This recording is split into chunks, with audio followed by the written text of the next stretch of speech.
Good morning, everyone. We'll be on in just 1 or 2 more minutes.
Good morning, everyone. It is wonderful to see you today, and we thank you so much for joining us for Epic Adventures in Fantasy Illustration, a symposium organized by the Norman Rockwell Museum's Rockwell Center for American Visual Studies.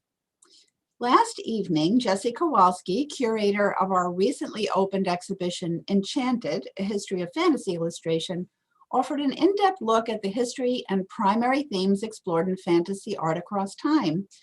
But if you didn't get a chance to see it and would like to, I'm happy to report that his outstanding presentation will be available on YouTube in the coming days. We have an exciting series of talks to share today, so I'm just going to give you a quick rundown of what's coming up.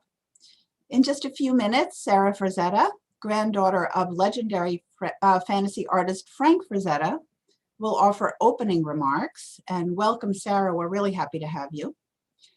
Following his death in 2010, Sarah and her mother, Holly Frazetta, formed the company Frazetta Girls. And Sarah has been overseeing her grandfather's legacy by sharing and promoting his life's work. And she's actually preparing to open a museum of Frank's art in Florida. So more on that soon in our upcoming conversation with Sarah and Jesse. The Frazetta legacy in contemporary fantasy illustration of family artists will feature Julie Bell, Boris Vallejo, Anthony Palumbo, and David Palumbo. And that panel is scheduled from about 10:45 to 11:45. And from about noon to 1 p.m., we'll explore the epic fantasy adventure with illustrators Alessandra Pisano, Donato Giancola, and Gregory Manches. Throughout this entire program, if you have questions or comments, please don't hesitate to put them in the chat. Many thanks to my colleagues Rich Bradway and Alyssa Stubel, who are working behind the scenes to make this event possible, and we will all be happy to share your comments and questions and thoughts.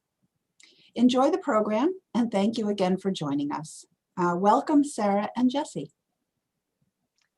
Thank you so much. It's wonderful to be here. Good morning. Miss Sarah, how are you doing?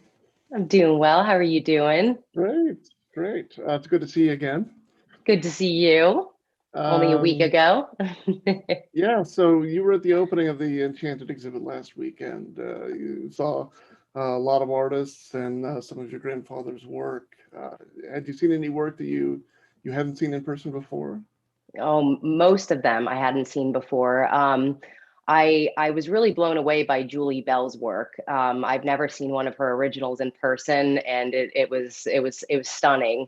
But it was a real treat to be there. I met a lot of the artists, and all of you and your colleagues were just a class act. I mean, the exhibit is gorgeous, and it's an honor to be involved and to have me write the foreword. So I'm really thankful to be here and to have been there. That's perfect. Yeah, let's see if I can figure out the screen here. I don't think I can. Okay, yeah, I wanted to ask about your grandfather. Yeah, you wrote in the foreword, you wrote about a a lot of memories you have spending time with him. Any specific events you recall? And I guess, what was he like in person? You know, it's it's so funny how memories can remain dormant and then something triggers you and you remember it again.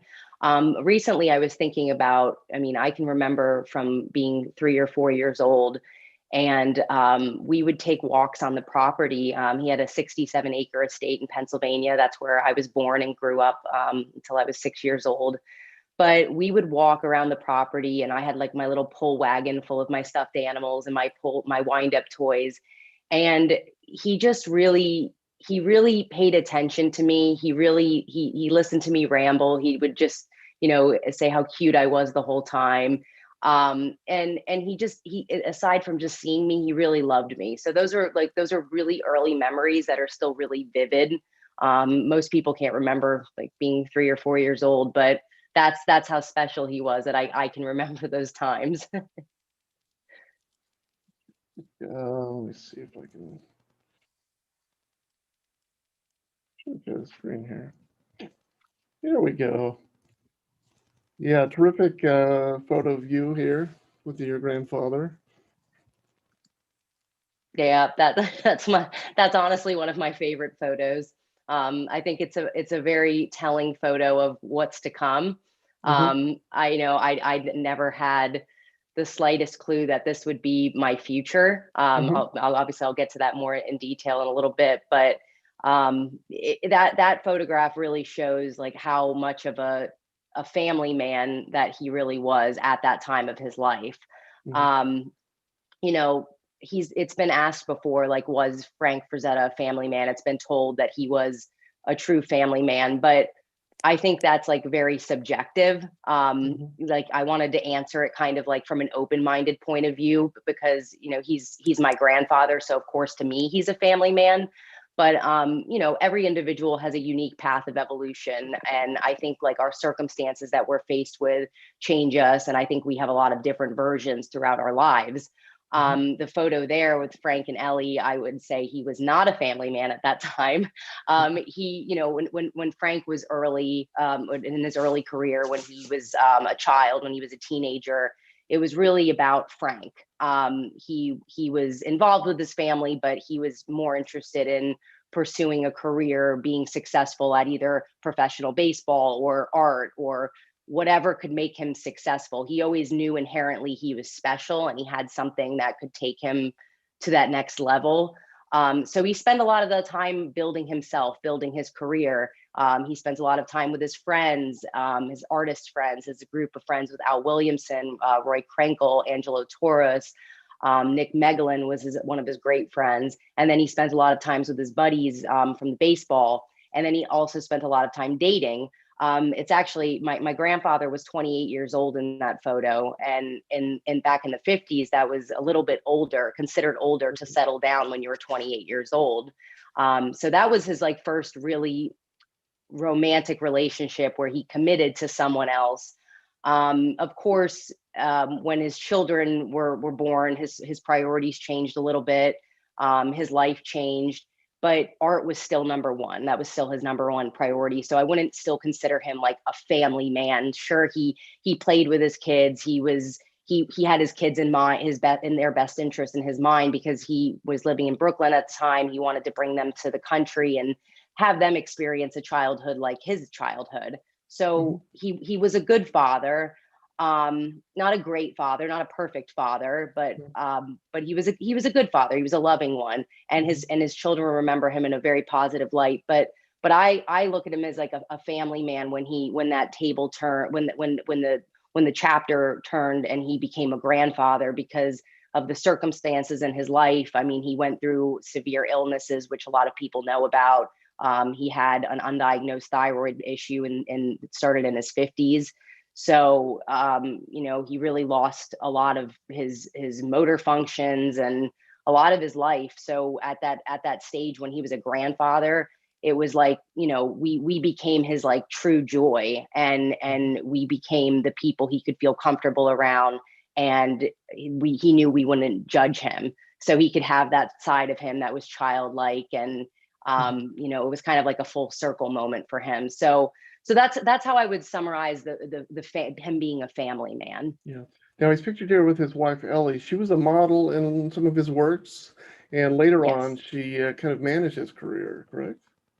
Yeah, yeah. My grandmother was a strong woman, and that was the reason why he liked her. I mean, he said from the minute he met her, she was witty and she just, kept him on his toes the whole time. So, and he really liked that she had like a very muscular body. She was really athletic. She wanted to play with the boys. I've heard this so many times that it's funny to me, but she would actually have, when the fans would come over, she would challenge them to arm wrestling competitions. And and I've heard a couple of fans, they're older now, and they're like, and Ellie was really strong. It was really shocking. I mean, my grandmother was like not 5'1", very petite, and like, just blonde, cute, but she had a lot of strength. So yeah, he really fell madly in love with her. Their relationship by no means was easy. They fought a lot. From my own memories, I can remember the tension with them, but of course it was always balanced with some kind of humor. And then yeah, she really wanted to keep propelling my grandpa's career because she believed in him. She was his #1 fan. Yeah. And she helped him build the merchandising aspect of his and a commercialization of his art. Terrific. And let's see, here's a photograph of Mm. Frank with the baseball glove. Now, tell me a little bit about, he was almost recruited into the major leagues. Is that Yeah, correct? so yep, that is. He spent, I'd say, more time playing sports than he did in his art. Sports were everything to Frank, and he really always said it was because of his true competitive nature. So when he was out there and he could just like show his power, I mean that was when he was in his zone. So Mm-hmm. he decided not to go with baseball because I mean back in that time they were not paid very well. The lifestyle was less than glamorous, and I think at the time he had to go down to Texas, and he was like, no, I'm staying in Brooklyn. So that was kind of like the deciding factor. He was like, what kind of quality of life do I want? It wasn't really like, what do I love more? It was just about like seeing the future. And I think at that time, like wanting to, settle down up in the Northeast. Mm-hmm. Perfect. Yeah, I just wanted to run through some of his earlier work here, some of his comic book work here. Tim Holt, early piece. Yeah, that's a great piece. I mean, and so much of his like his thunder. I mean, this is when he really labored in his career. Mm-hmm. The 60s, 70s, 80s, he would take what he wanted as far as jobs go. But in this period of his career, he was laboring so much. I mean, he worked without cap for 7 years, and it was the amount of work that he put out was really incredible. And I hear a lot of the times that he just was born gifted, and sure he was great. Even as an 8-year-old child, he blew his art teacher away. But you have to look at this part of his career and see how much went into making him a great artist. Mm-hmm. Yeah, Work. this piece here, Weird Fantasy, is in the exhibition. Beautiful. Yeah, terrific collaboration with Al Williamson. Yep. And that was very normal in the beginning of his career to collaborate Mhm. with his friends. He loved doing that. I think he missed that when he moved out to the country into Pennsylvania, and he didn't have his circle of friends. I think he really missed those formative years of collaboration. And he really loved this piece. And this piece has been getting a lot of attention lately. It was just published also on the newest Toshin book for EC Comics. All right, yeah. Yeah. That's terrific. Now it's at the Norman Rockwell Museum. Yeah. Incredible. There's Frank in 1962, self-portrait. Yep. Gorgeous. And tell us a little bit about this. This was kind of his big break here, right? Yeah, this was his big break. This is when people started noticing his talent, and he started getting a lot of movie poster jobs. And my grandma was very pleased. She was like, "You bringing in the money now, Frank. Good job." So this was on the back cover of Mad Magazine, right? Yep. Great. And he could really do anything. He was very diverse. Yeah, as you mentioned, he got into doing some movie posters for some Hollywood productions.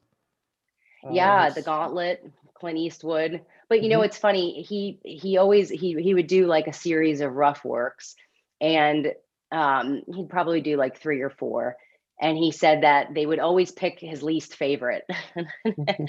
He was so he liked doing that work, but it was also constricted in a way too. I mean, eventually he got to a certain point in his career where publishers would just take whatever he drew, even if it wasn't relevant to the actual contents of the book, Yeah. which is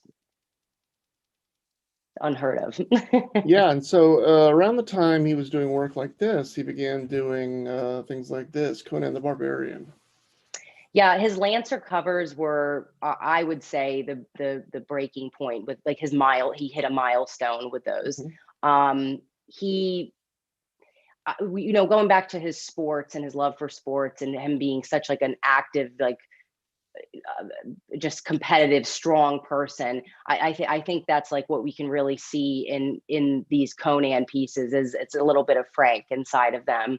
And you know, he was really proud of this work. This was one of his, I mean, even the composition, he has the triangle composition, but the background, I mean, you could sit there and study it for I don't hours. It's really incredible. And as much as I look at this artwork day in and day out, there are still little elements that I'll find and go, oh wow, I didn't see that, like little faces. Mhm. So this it's really incredible. And I mean, it's the legend goes that he sold these books because of his covers. So Mm.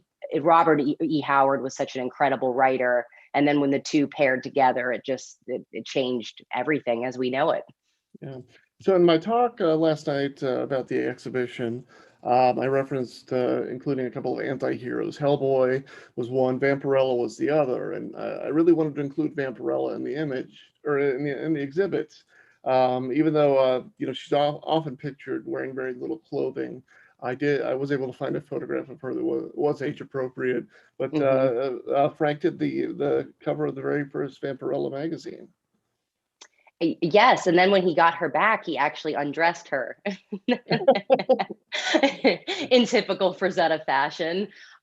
He loved Vampirella. He thought that the character was just incredible. There was a myth that he designed the costume, and I'm kind of angry at myself that I don't remember her name, but he did not design the costume. In fact, he was kind of confused with the costume, and I think that's why he took it off ultimately when he got his original bag. And then the Egyptian queen, I believe they sold at auction a couple of years ago for something like $5 million. Do you think, I know he wasn't making a lot of money when he was working, but do you think he would be surprised by reaching the $5 million mark for one of his works? I think my grandpa, if I'm speaking completely honestly, would want it to have been even higher. Most people don't know this, but my grandfather actually sold Conan the Destroyer in 2009, and he earned $1 million. So it's not that far off, and especially when you like think of inflation. Hmm. So he sold that for $1 million, and he was beside himself proud. Like, I mean, my grandfather, this is true. He was not materialistic. He was a very frugal man. I think that like could be attested because of his humble beginnings. He did have to work really hard to make what he made.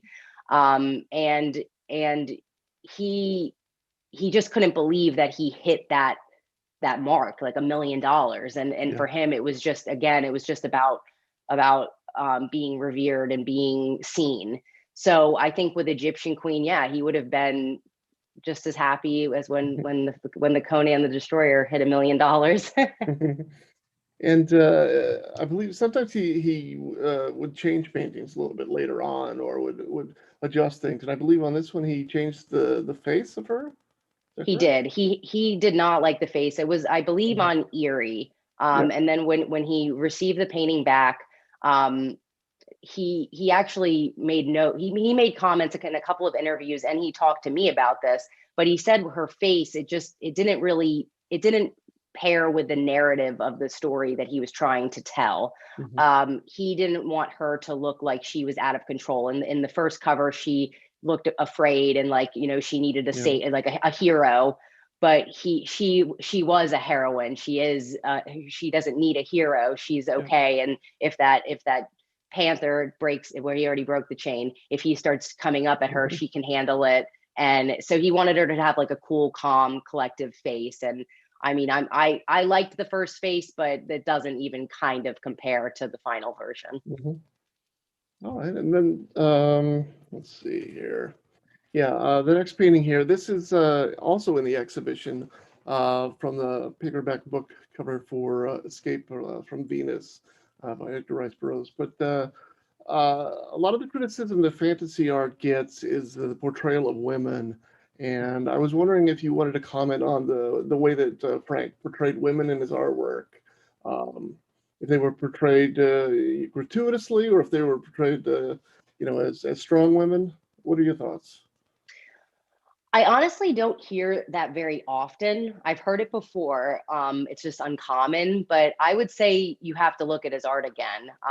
If you really look at his art, if you really know the catalog of Frank Frazetta, then you'll see that his men are depicted in the exact same light. I mean, his men are attractive, they're scantily clad, and they're heroes. Sometimes they're in distress, depending on what beast or monster they're fighting. And then sometimes they're heroic and they're battling and slaying the giant lizard. So I think that anyone to comment that just doesn't really know Frazetta.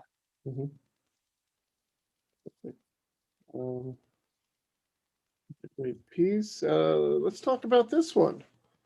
That is Death Dealer #1. Death Dealer #1 is by far his most iconic painting. He said so, his fans say so. He created this character with the intention to bring it to comics, a movie franchise. That's what he always hoped. So he wanted Death Dealer to become like, Darth Vader, Frazetta's Darth Vader in a way. So that was his character, and he really loved all of his Death Dealer paintings, I'd say equally. But he was disappointed that nothing ever really became from the comics and from the promises that people would come to the family with. And that's what we're going to do, because I want to anything that was left undone or unfinished business, that's where Frazetta Girls comes in, and that's where we want to propel it. And I mean, Death Dealer is incredible. He's been swiped so many times in Hollywood.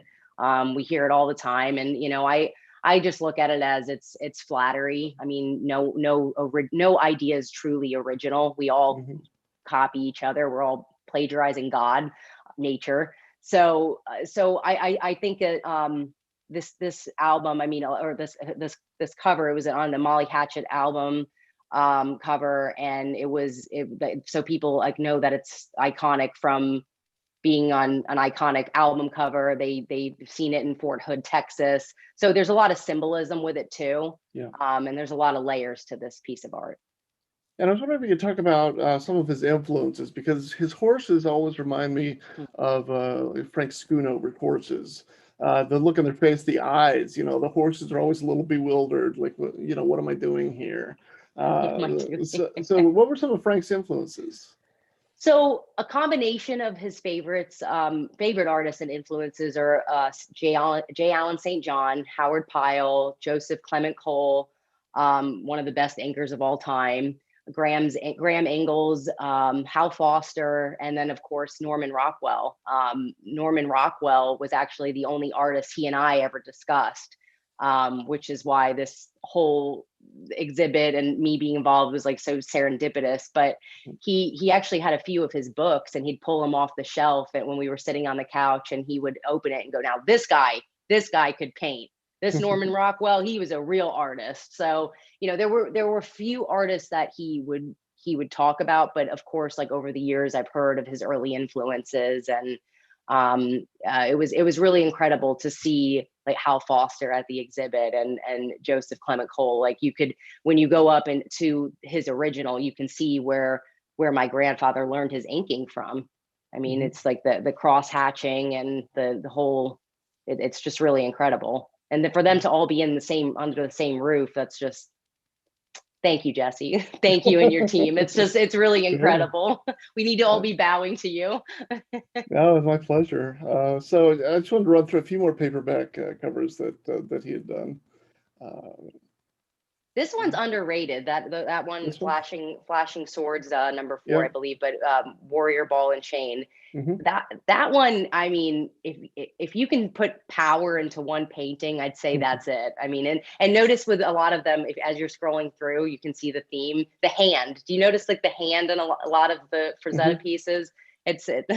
I wish he were here so I could just ask him, Grandpa, what's up with the hand? I think it's just a symbolism of like, being conquered and trying to get, out of whatever mess he's in under there. But that piece is it is a masterpiece, and it's very underrated. Terrific. Yeah. Another one here. I believe this is at the Earth's core. Yep. And then I wanted to Gorgeous. talk a little bit about celebrity in Frank Frazetta, because I know George Lucas, after Star Wars came out, George Lucas invited Frank Frazetta out to his Skywalker Ranch. And what was Frank's response? He was happy to meet George Lucas. They I don't know if they had a lot in common, but George was a very big fan of Frazetta's, and my grandpa was But very. Frank didn't go there. No, he didn't. No. George came to him, as did Clint Eastwood. Yeah. And my grandfather, I think he really liked Clint. Yeah. And I think that's just because they had a lot of similarities, and they were both kind of very, very similar men in ways. So they could talk to each other on like a personal level. A lot of people that met my grandpa know that he didn't really want to sit down and talk about like his technique or the composition of his art or why he did certain things. He would much rather talk about his cameras or sports or just pretty much cameras and sports. If you talk to him about that, you could be his best friend. But he would go into it. He would talk about his art from time to time, but he really loved when people would come over and just gush over him. He felt loved and special. Terrific. Yeah, and he was asked to do a poster for Clint Eastwood for his movie The Gauntlet. Could you talk a little bit about the way Frank used his medium, the way his process was for painting? So most of his paintings were completed within like a week. He did do a few paintings in a night, but yeah, I think it was 2 nights because of the drawing process. And it seems actually like the more I learn about art, the more I know that that's kind of impossible. He would use a lot of turpentine. He would obviously start with his rough works, and most of his rough works were accomplished with watercolor. And then he would just have whatever. He was very, like I said, frugal. So honestly, he would kind of take whatever he had in the house, if it was a canvas board or a piece of masonite. But it was usually rather cheap materials, and he would just put that paint on. I mean, he said most of his work, he said that he would understand like what he wanted to feel from the art first, whether it was warm or cold, and that would be accomplished in his rough work. And then from there, when he would have the layout done on the canvas, he would just start applying the coats and kind of go by like, again, how he like feels. It was like he compared it to like composing music, when he would lay his colors onto the canvas. Then he put varnish. And I think it's funny because in this image, it's clearly Clint Eastwood's head, but it looks like Frank's body. He posed actually for this one. We found a reference photo. That's another myth that in his later years, my grandfather said that he never used photo references. He said it was all by his photographic memory, but as the internet keeps exposing things, that wasn't true. So I received a bunch of old slides from my Uncle Billy, and we found that exact pose. And I think my grandmother must have taken the picture. So yes, you are right. That is Frank's body. And then he worked on a film in the early 80s, Fire on Ice, with Ralph Bakshi. he loved that. I mean, Fire and Ice, we would watch Fire and Ice as much as we watched Painting with Fire, his documentary, but he was so proud of Fire and Ice. And I think he really held on to the process of making the film. He always wanted to move out to California, and this was an opportunity for him to be in California for a while, working with Ralph Bakshi. He had a blast. I mean, I don't know what those boys were doing on set. They were, who knows? they together they were quite a pair. But you know, they were able to cast Tigra, do all of the rotoscoping. He was actually working with James Gurney, who I'm a big fan of, and James Gurney's in the exhibit. And James Gurney did with Thomas Kincaid did all these backgrounds, which in my opinion really made the movie. I mean, if you look at the movie from an aesthetic point of view, the backgrounds are truly incredible.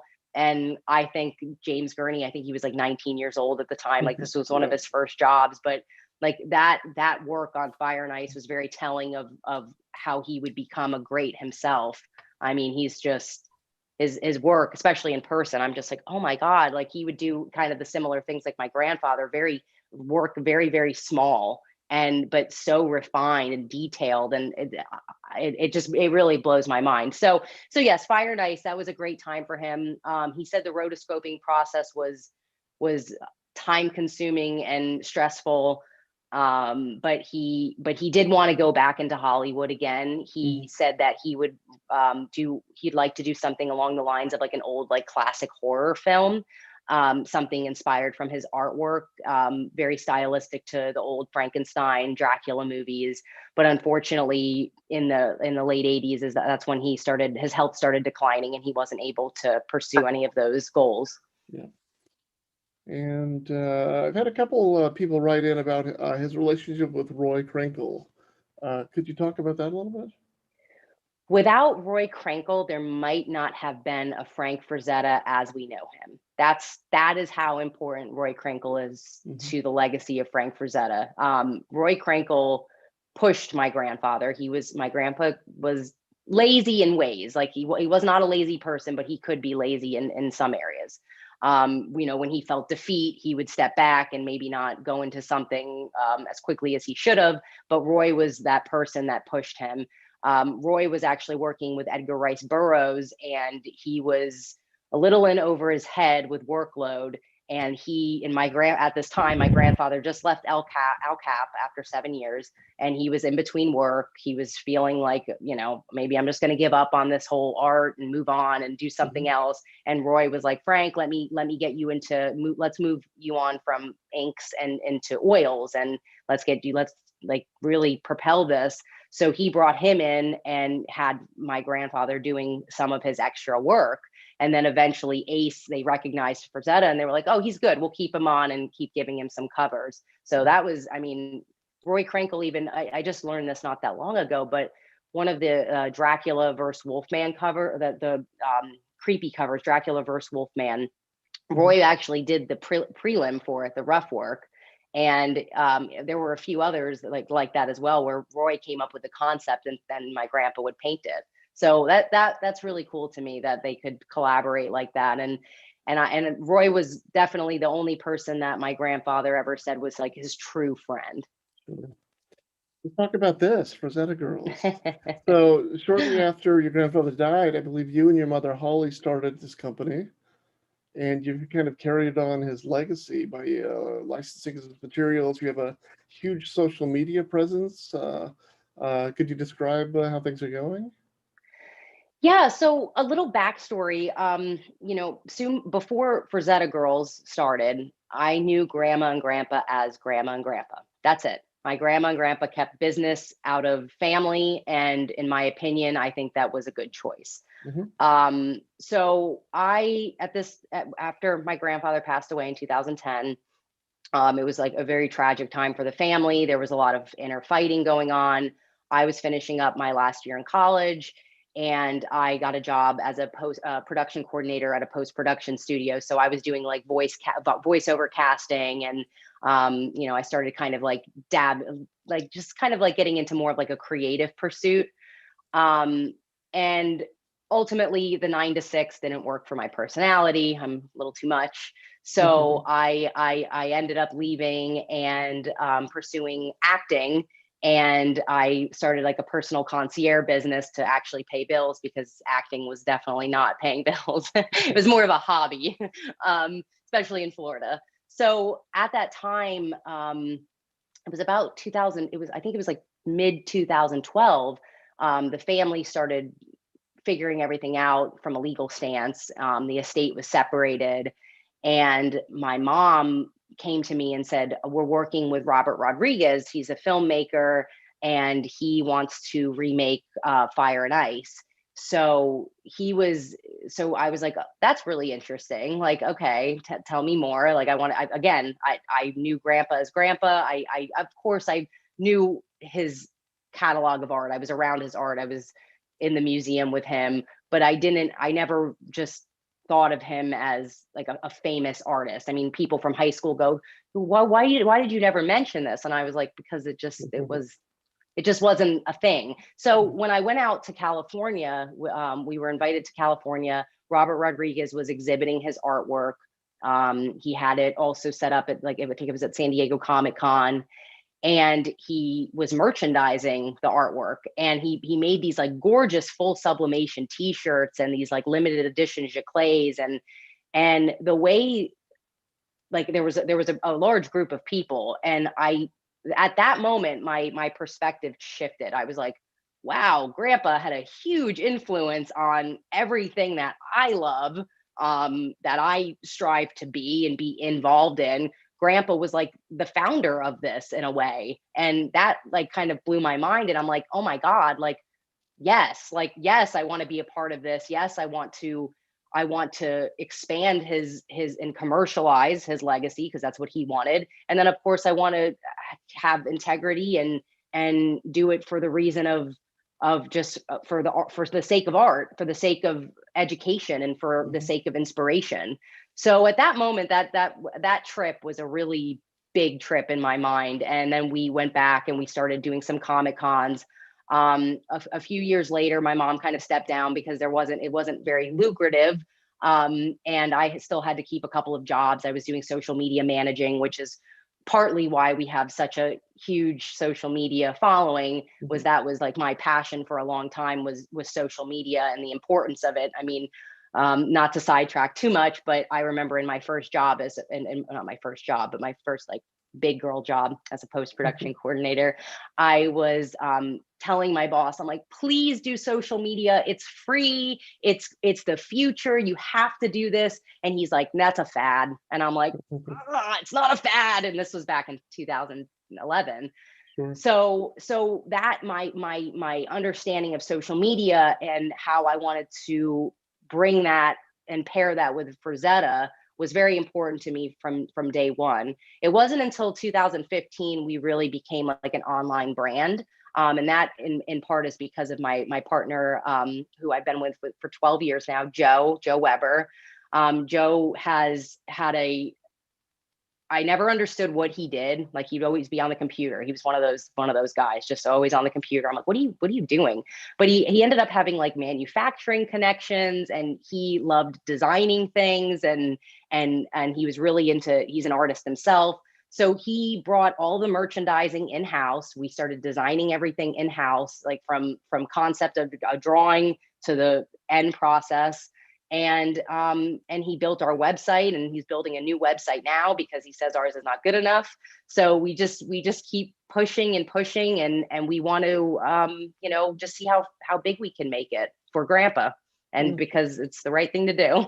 Terrific. Yeah, we have just about 30 seconds left here. I was wondering if you could, in those 30 seconds, if you could just talk about why your grandfather remained so popular, because almost every artist in the exhibit named your grandfather as an influence on them. So in 30 seconds or less, can you talk about his lasting influence? He was a one of one, and there will never be another Frank Frazetta. He put his truth into his art. He put himself into his art. And I think that rawness and that authenticity is why he will remain a legend. Terrific. And what's your website? FrazettaGirls.com. All right, Sarah, thank you so much for coming on. As Thank always, you it's a pleasure so to talk to much. you. Oh, and I can't wait to watch the next Julie Bell and oh my God, I can't, everyone on the panel, amazing. Julie, I'm a huge fan if you're watching. All right, thank you so much. Thank you. Sarah, thank you so much. What a wonderful Thank you. conversation. Jesse, thank you for leading a great discussion. Thank you We so will much, just Stephanie. take about, I think it's 4 minutes. And our next panel will begin at 10:45. So we'll see you in just a couple of minutes. Thanks again.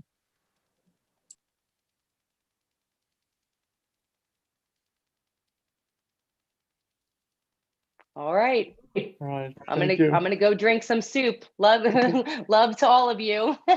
Thank you. All right, bye guys. Bye.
Should I unmute now?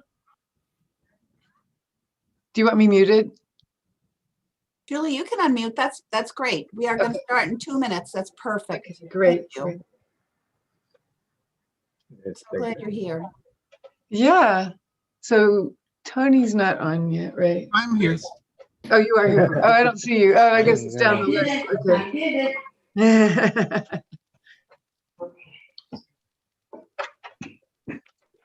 Oh, there's Tony. We're getting, oh, I was going to say, we're getting Greg's audio, but you muted now. Hi, Greg.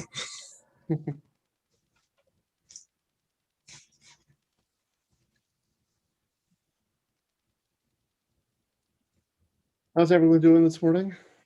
Good. Good, how are you? Yeah, we're fine. I'm gonna scooch over just a second. Yeah, thanks. Are you planning a trip up to the museum anytime soon? Yeah, we were talking about, we definitely want to make a plan to go up there and see the show. You know, we just have to figure out when, but we will let you know when we're going to be around, so maybe we can get to see you. Terrific. Yeah, That'd be fun if we could all go up together. that's what I was Yeah. thinking. It'd be awesome. Yeah, I know Tony's traveling for the next couple of weeks, but so Right. maybe like sometime in July or August. Definitely. Let's just make a plan. That sounds really good. Well, we are so excited that you are all here. And it's a pleasure to introduce our next panel. The Frazetta Legacy in Contemporary Fantasy Illustration, honestly, with the first family of fantasy illustrators. So we're going to be talking with Julie Bell, Boris Vallejo, Anthony Palumbo, and David Palumbo. Julie, Boris, Anthony, and David are gifted artists who have been inspired by the notable legacy of fantasy and science fiction illustrator Frank Frazetta. This panel will explore their art, their position in the field, all the work that they've done, their creative and technical approaches, and of course, their work has inspired so much acclaim and admiration from their fans. I'm just going to give you a little background on these amazing artists, though their credentials go much longer than we're able to provide here. After becoming a nationally ranked bodybuilder, Julie Bell began a career in illustration, creating advertisements for numerous companies, designing video game packaging art, and working in the comic book industry, where she became the first woman to illustrate Conan the Barbarian for Marvel Comics. Considered one of the masters of modern fantasy illustration, Boris Vallejo has built a tremendous following in the genre of imaginative realism. Over the course of his 50-year career, he has painted nearly every fantasy figure, including Tarzan, John Carter, Conan the Barbarian, Red Sonja, and many more. His most viewed work may be the illustrated film poster for National Lampoon's Vacation, in which he parodies his own barbarian-themed work. Anthony and David Palumbo have been accomplished fantasy artists in their own right. David has built a career creating dramatic works in a classical style, often in the genre of dark fantasy.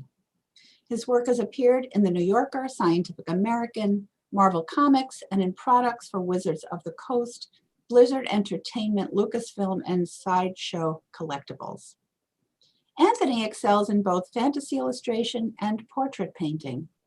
In addition to creating several works for the role-playing game Magic the Gathering, he has created artwork for Dark Horse Comics, Fantasy Flight Games, and Heavy Metal Magazine, among others.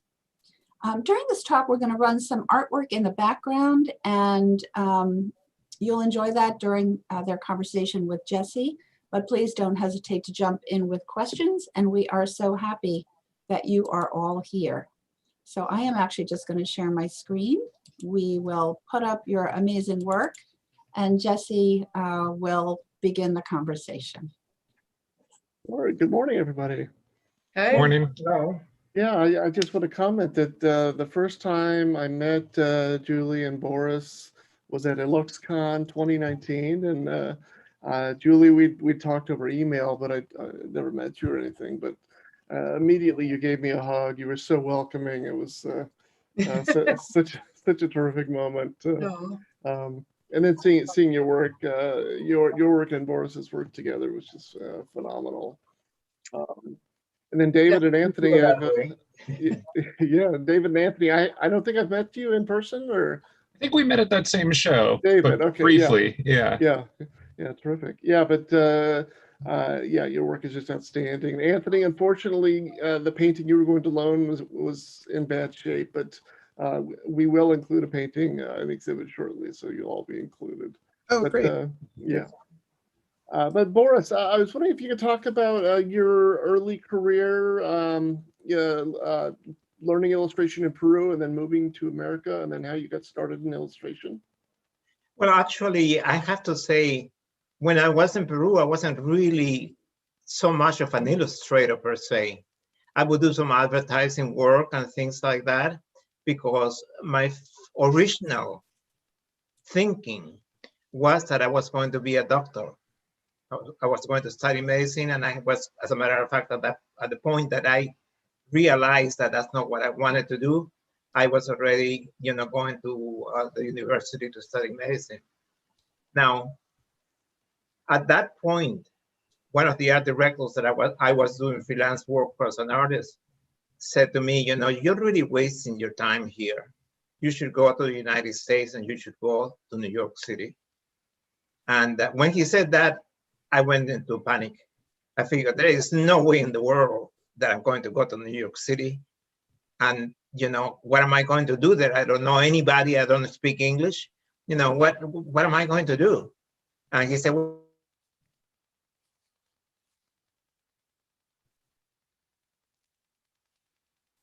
No, I think we've lost the video feed there. And I Um, was lucky enough there we go. to actually find people that actually rented places in their house. And then I met by accident too, people that actually were connected with illustration and fantasy. So that's how I started. Terrific. And what were some of your first illustration jobs in the U.S.? Very good question. Well, I think, They just, yeah, because you were doing those hardline things first, right? Yeah. They weren't fantasy illustrations. it was advertising work, Mhm. so for department stores. So it had nothing to do with illustration per se, Well, and it's certainly yeah, not with fantasy. right. So anyway, it was a good training because it gave me a feeling for really accuracy and how could I put it, really discipline. Mhm. I had to have things done at a certain time. I had to do them, very accurately. And so it was a further development for me. And what was your first big break? I know you did the Barbarella poster early on. Was that it, or was there something earlier? And no, I mean, actually, the first break was actually doing comic book covers. Mhm. And I didn't get into doing the comic books themselves, but I would do the covers. And I really, really enjoy very much the fantasy covers. So I was once again, lucky enough to get a job doing that kind of painting. So that's how I started going into the fantasy world. And Julie, could you tell us about your illustration career, how you got started? I think you went to school for illustration, correct?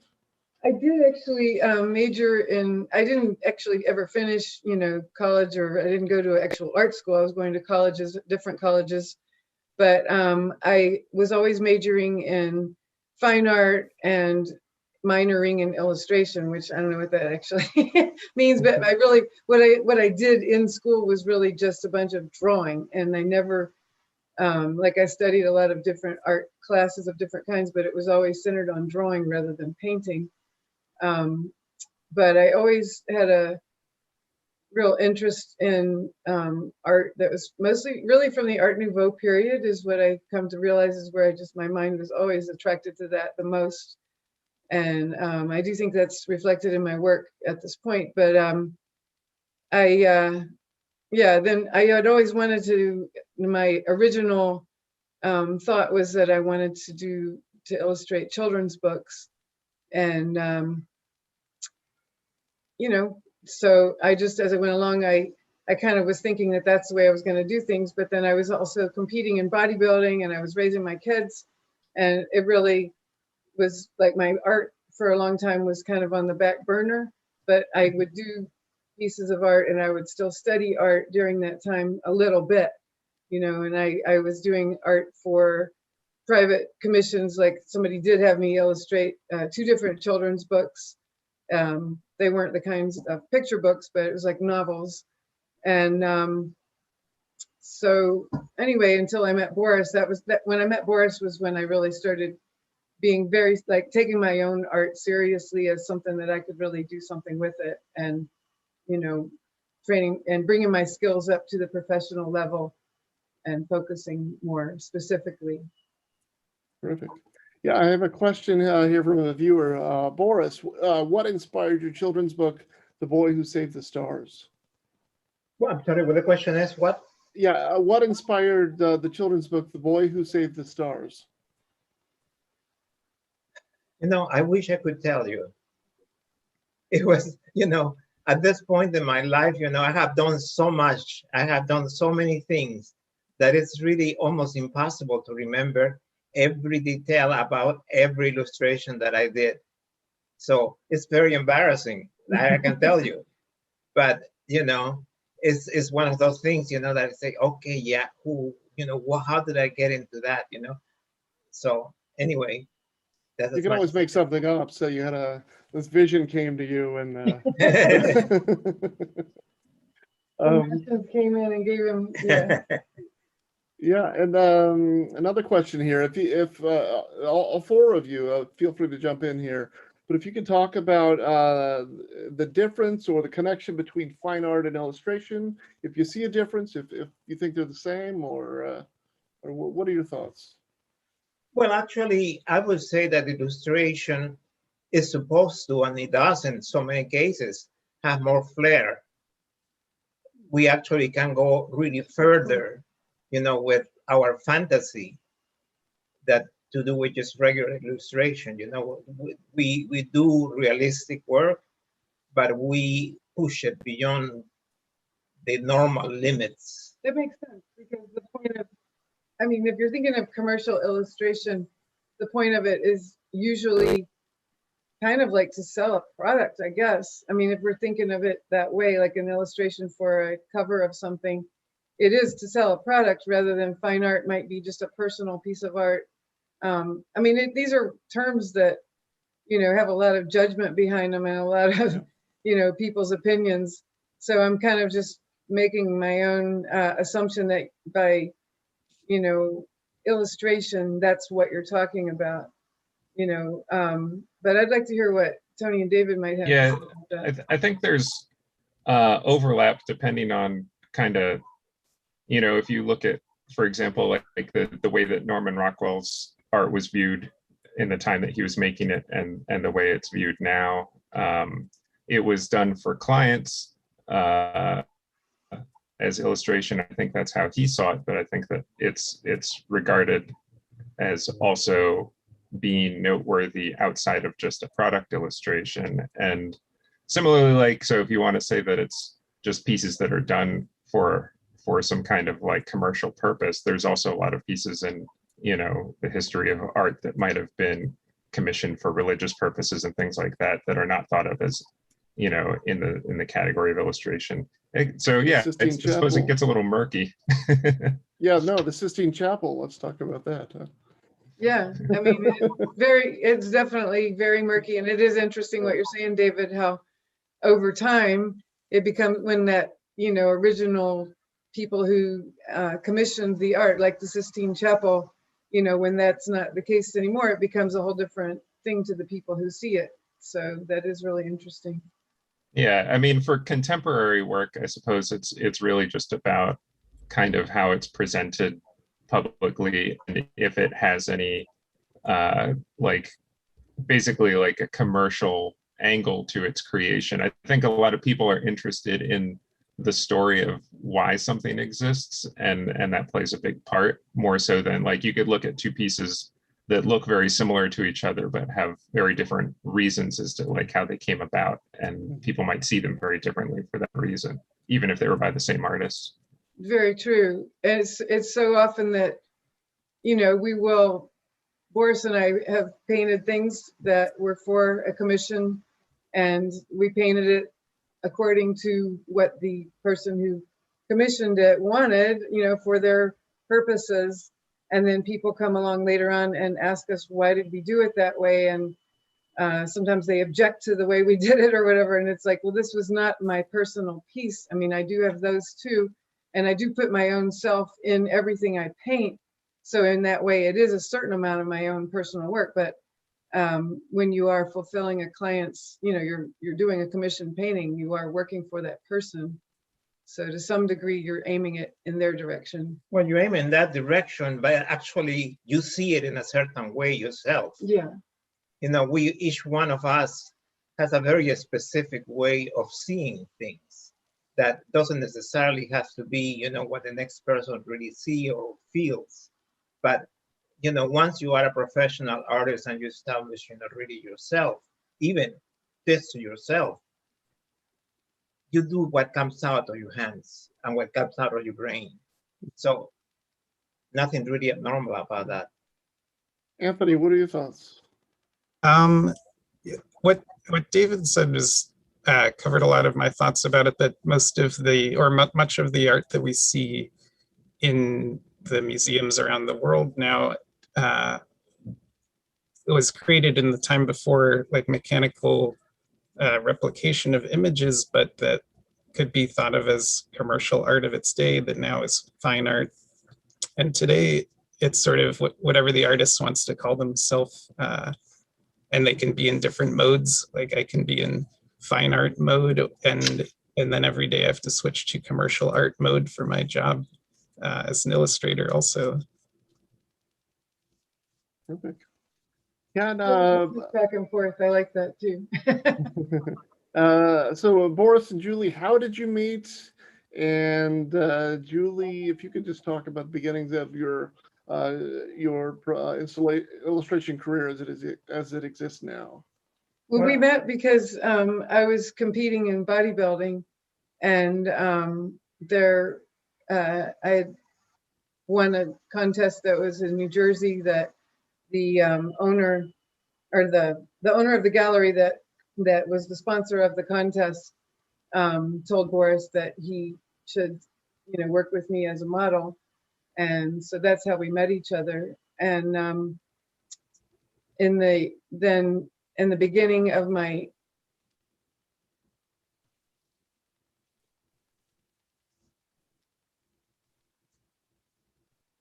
Hopefully they'll come back. Yeah.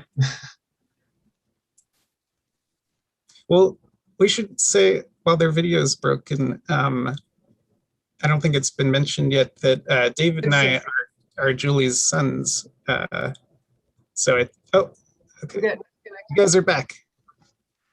Okay, sorry, we got disconnected for a second. Yeah.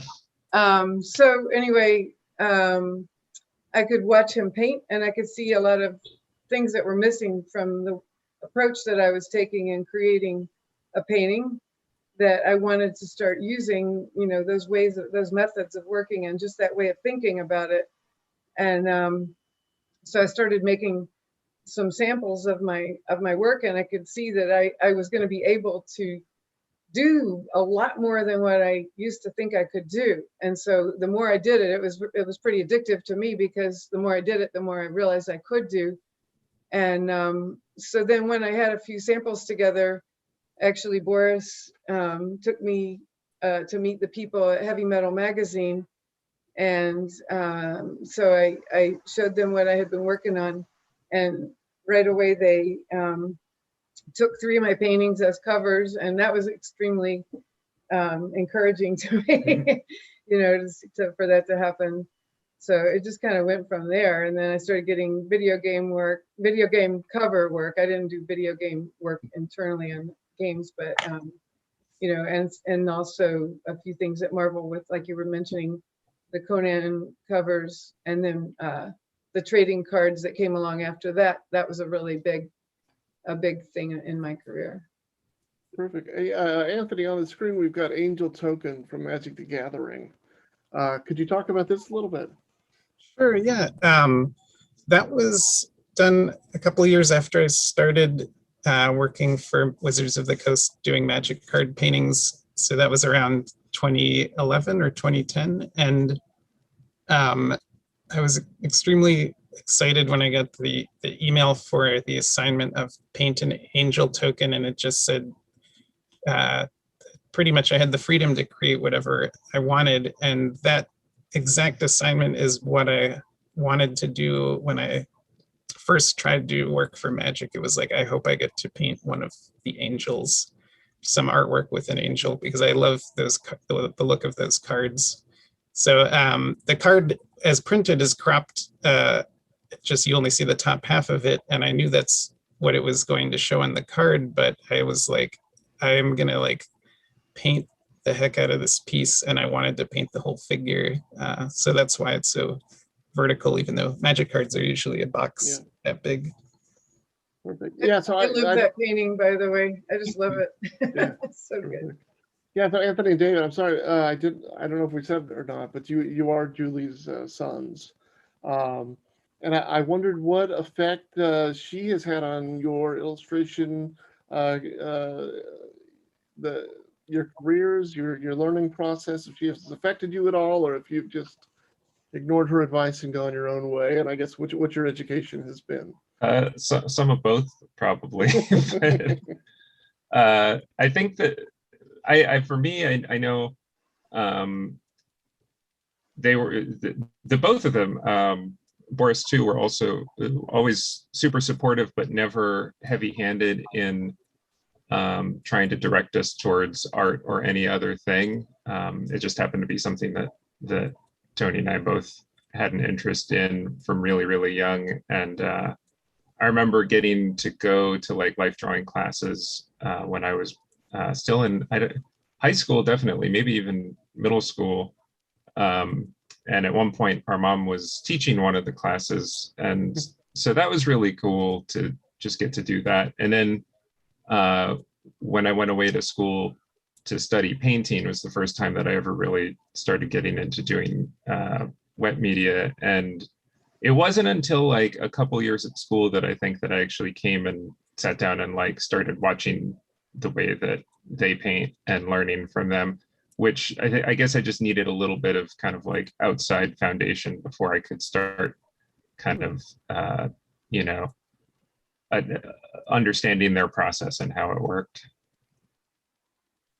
Yeah, and I would say that when our mom started working professionally, I was around 9 and Dave was around 7 years old, and that was the first time we ever heard of the concept of a person having the job of doing art and painting. It was not something we thought of as a future path for ourselves, I think, until that moment. And then seeing our mother and Boris at home every day working next to each other on their easels, it just looked like an ideal way to live. And I think that for both of us, that was kind of a future that we hoped we could do something like that also. Yeah, it took a lot of the doubt out of it. Like if I know, I don't want to speak for Tony. I know for myself that at one point I was interested in getting into doing like special effects for movies or something when I was really young. And, you know, if I had decided to go that way, I don't know the first thing about it, you know? And so the prospect of going into a career field that's highly competitive, as I'm sure that is, and that's really kind of like hard to see how it works from the outside is pretty scary. And so that was also like, yeah, that was just having that example of like seeing that this is a job and understanding how it works was really valuable, I think.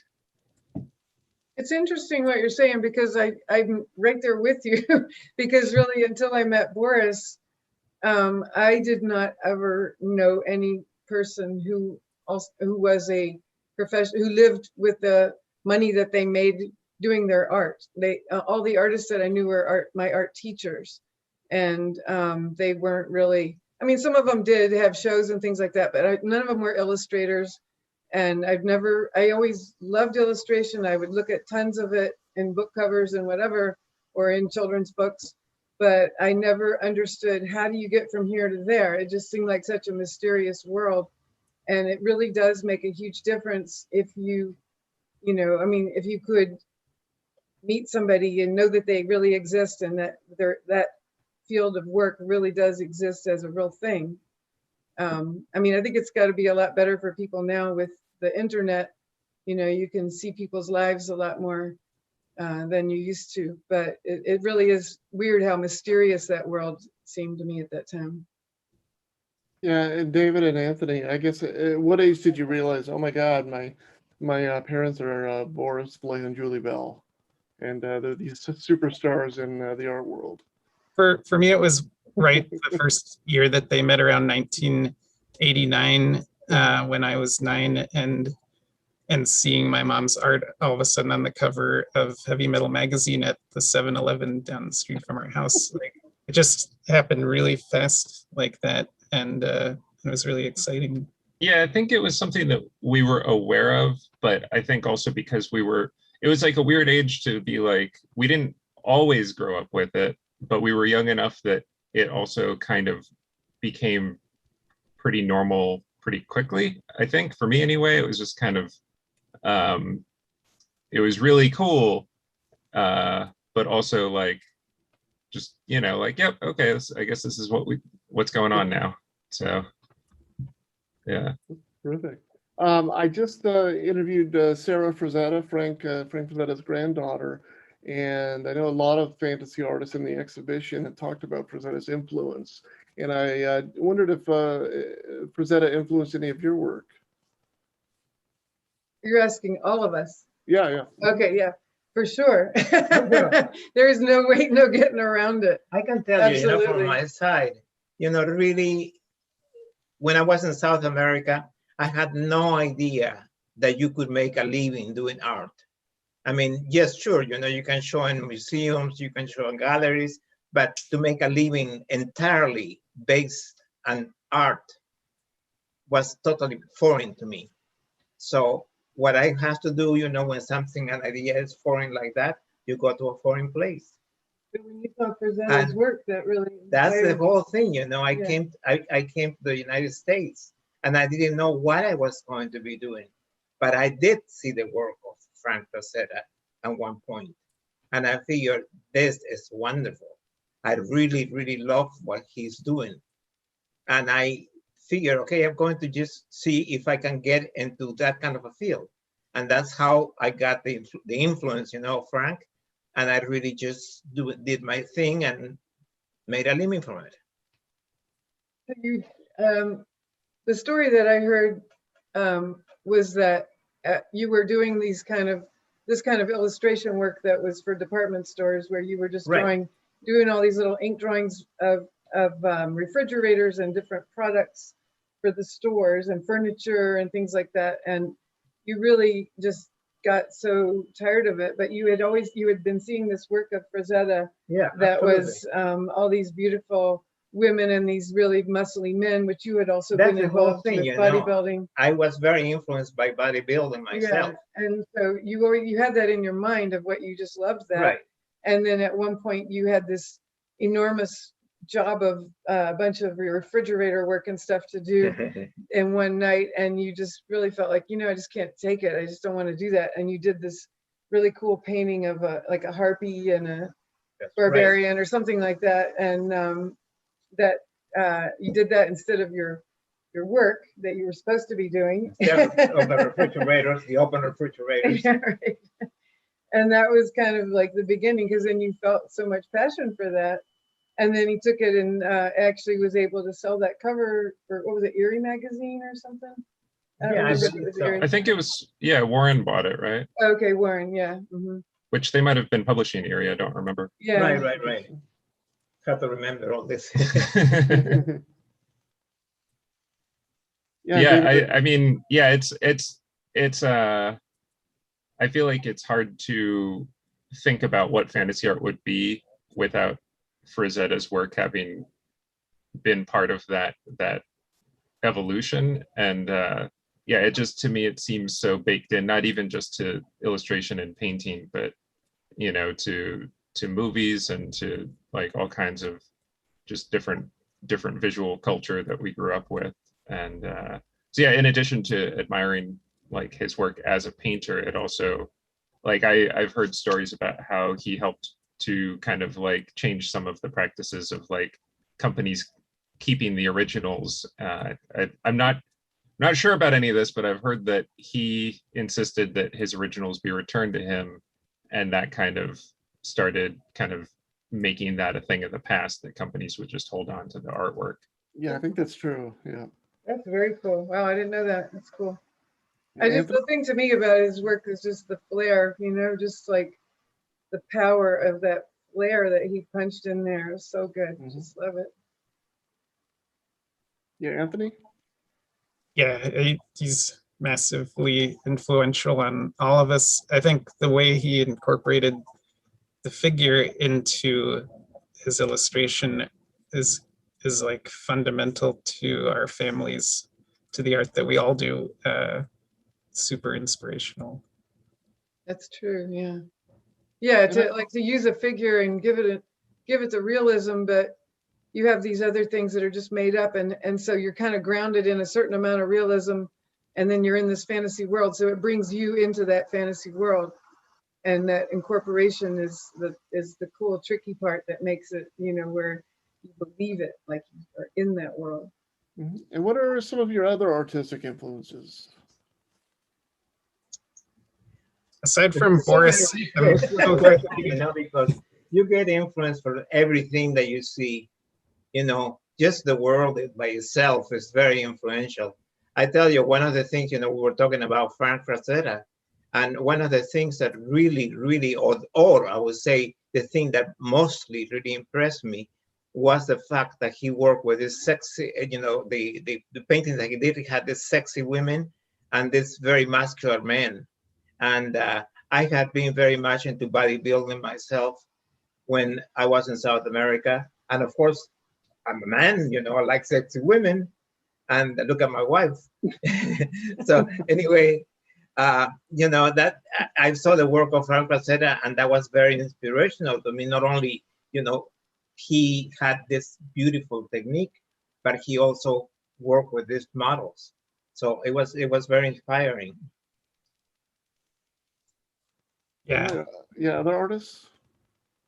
I mean, it's I guess there's probably short lists for all of us that just keep expanding the more you start thinking about it. Some for me that come to mind are Leindecker and Mead Schaefer is like some people representing kind of that like golden age era, N.C. Wyeth, and then some contemporary people that really inspired me were Sam Weber and Jeremy Geddes, and I mean a ton of people that if I start going, I won't stop. So I'll hand it over to Tony. Yeah, well, Boris was my first great influence. And then through him, I learned about fantasy art and then discovered Frazetta and Jeff Jones as well. I think Jeff Jones and Frazetta are like, and Boris are my foundation. Definitely, of course, my painting technique, I learned from Boris to begin with. I've kind of pushed it in sort of my own direction in more recent years, but so that's a huge, like, #1 influence in my art expression.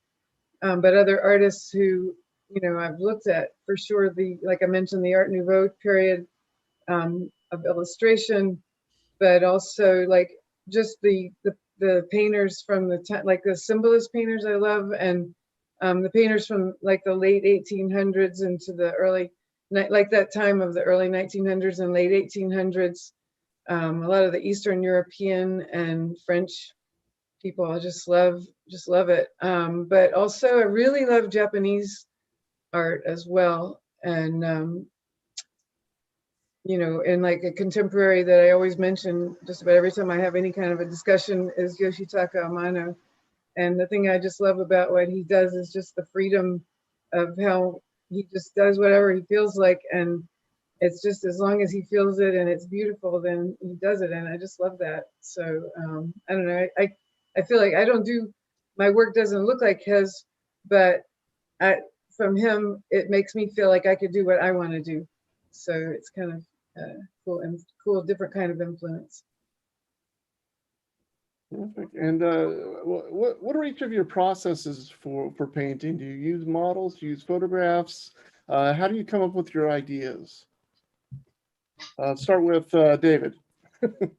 I do reference heavily. I'm really interested in photography, and so that's something that has become a big part of my process. A lot of the time, if I'm solving a design problem, I'll think about it photographically in terms of like what kind of lens do I want to use, where do I want to put my camera, and then kind of figure out the scene from there.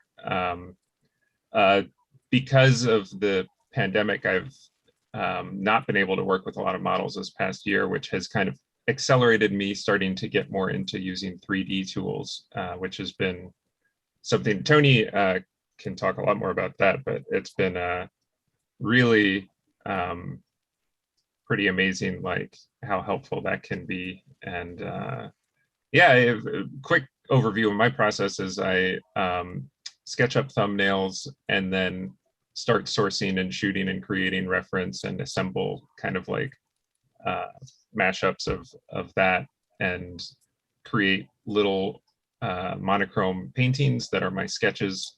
If I'm sending something to a client, that's what I show them. And at that point, like everything is very much designed so that when I get notes or when I get approval on that, I can sit down and just get right into doing the finished piece. which I'll, just sit down with, just paint on a board and start getting into it with the mindset of an alla prima style. And Yeah, Anthony? Dave and I both learned a lot about how to gather your reference material from Boris's technique, seeing how he would have models to do the poses that he conceived of for his sketches, and then he would look through when he needed like a reference of an animal. He would find magazines and clip out pictures, and then it was amazing when the internet came along, because then we could start searching for more reference things and saving files in a computer instead of having giant bookcases full of stuff. And also just having over time collecting tons of photos from like any place that we go. I'll shoot lots of pictures, and there's stuff that I never intended to be referenced, that it's like, oh, that, these columns in this palace in Venice, that's perfect for what I need here, that kind of stuff. And when we needed extra help visualizing something, like if I needed to do a realistic painting of a gangster with a Tommy gun sticking out of an old car, I would have, back 15 years ago, I would buy a plastic model kit of the car and photograph it. But now we do use 3D tools to get a model of a car in our computer and have a little virtual studio where we can we're like photographers in that 3D realm, and then we have our reference material, and I used to sculpt like pieces of armor out of Sculpey to use for detail for armor reference, and now I sculpt them in ZBrush and then use that for my reference. And Boris, for that kind of stuff, he always just made those things up out of his head. While you're saying it, Tony, somebody in the chat just asked, what 3D tools are you using? Tony does 3D more than any of us, so. I think ZBrush is the uniquely essential one. And as far as having somewhere to do renders and set up cameras, all of the software, the major ones, are equally good. Just depends on your specific needs, but I like to use Maya. And then Mom and Boris, what's your process? No, the process for me is actually second nature at this point. I have to say that I find it very, very interesting to hear, how Tony and David and Julie, describe what they do and how they do it and how they get their ideas and so on and so forth, At this point in my life, I have to say it just happens. Well, how do you start a painting? Let's just get down to fundamentals. Like, what do you do first? Well, the first thing that I do is I do a pencil sketch. Basically, often enough, I would say it's not always 100%, but basically it's my own design, what I decide that I'm going to do with that painting, especially, if it's just at this point, there's not, how could I say,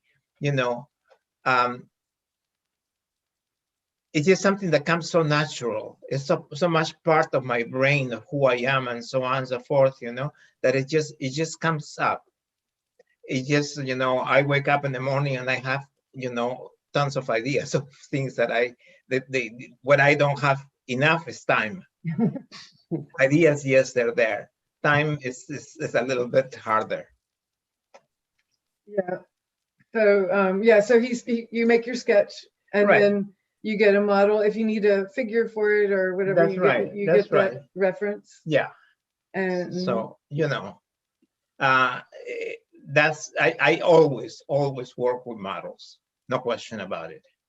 And I work from pencil sketch, and then that develops into photographs that I take for the models, and I select what I need from this, the upper body, from this photograph, the legs from the other, and so on and so forth, and mix it together and make it into the fantasy too. So anyhow, that's basically the process. I have a question that I just love to jump in with, if it's okay. And I'm sure everybody feels the same, that as we scroll through your images, they're absolutely extraordinary. The drawing, the composition, texture, color, concept. It's just absolutely amazing. But I know that, you know, having gone to art school myself, it is not easy to find people who can teach you to paint and draw well, drawing maybe a little bit more easy, but to paint realistically in the way that you do, in such an extraordinary three-dimensional way. And I wonder if you had a hard time finding those teachers. I know thankfully you had Julie and Boris to teach you, Anthony and Palumbo, Anthony and David to a certain degree, but was that difficult to find those teachers who could help you with those techniques? I think that that's getting better. I think that the shunning of realism in art schools is less than it was during the later half of the 20th century. It seemed like, I remember when I was in school, Tony and I both went to the same school, which is the Pennsylvania Academy of Fine Art, and they had a very realist, traditionalist academic program. So I think that was kind of why Tony chose that school, I'm assuming, for that reason. And he had been there for 2 years when I started going. And I remember that the instructors we had who had been in school in the 70s and 80s would talk about how that was a real struggle for them. I think we were lucky to be able to go to a school that really focused on foundational things if you're interested in doing realism. Yeah, we could spend all day, we could fill our schedule with life painting classes, and that was really where I think both of us learned how to handle paint, was twice a day, 3 hours in a room with the model, and you have your fellow students around you learning by watching what they're doing, the people who came into school with more experience already.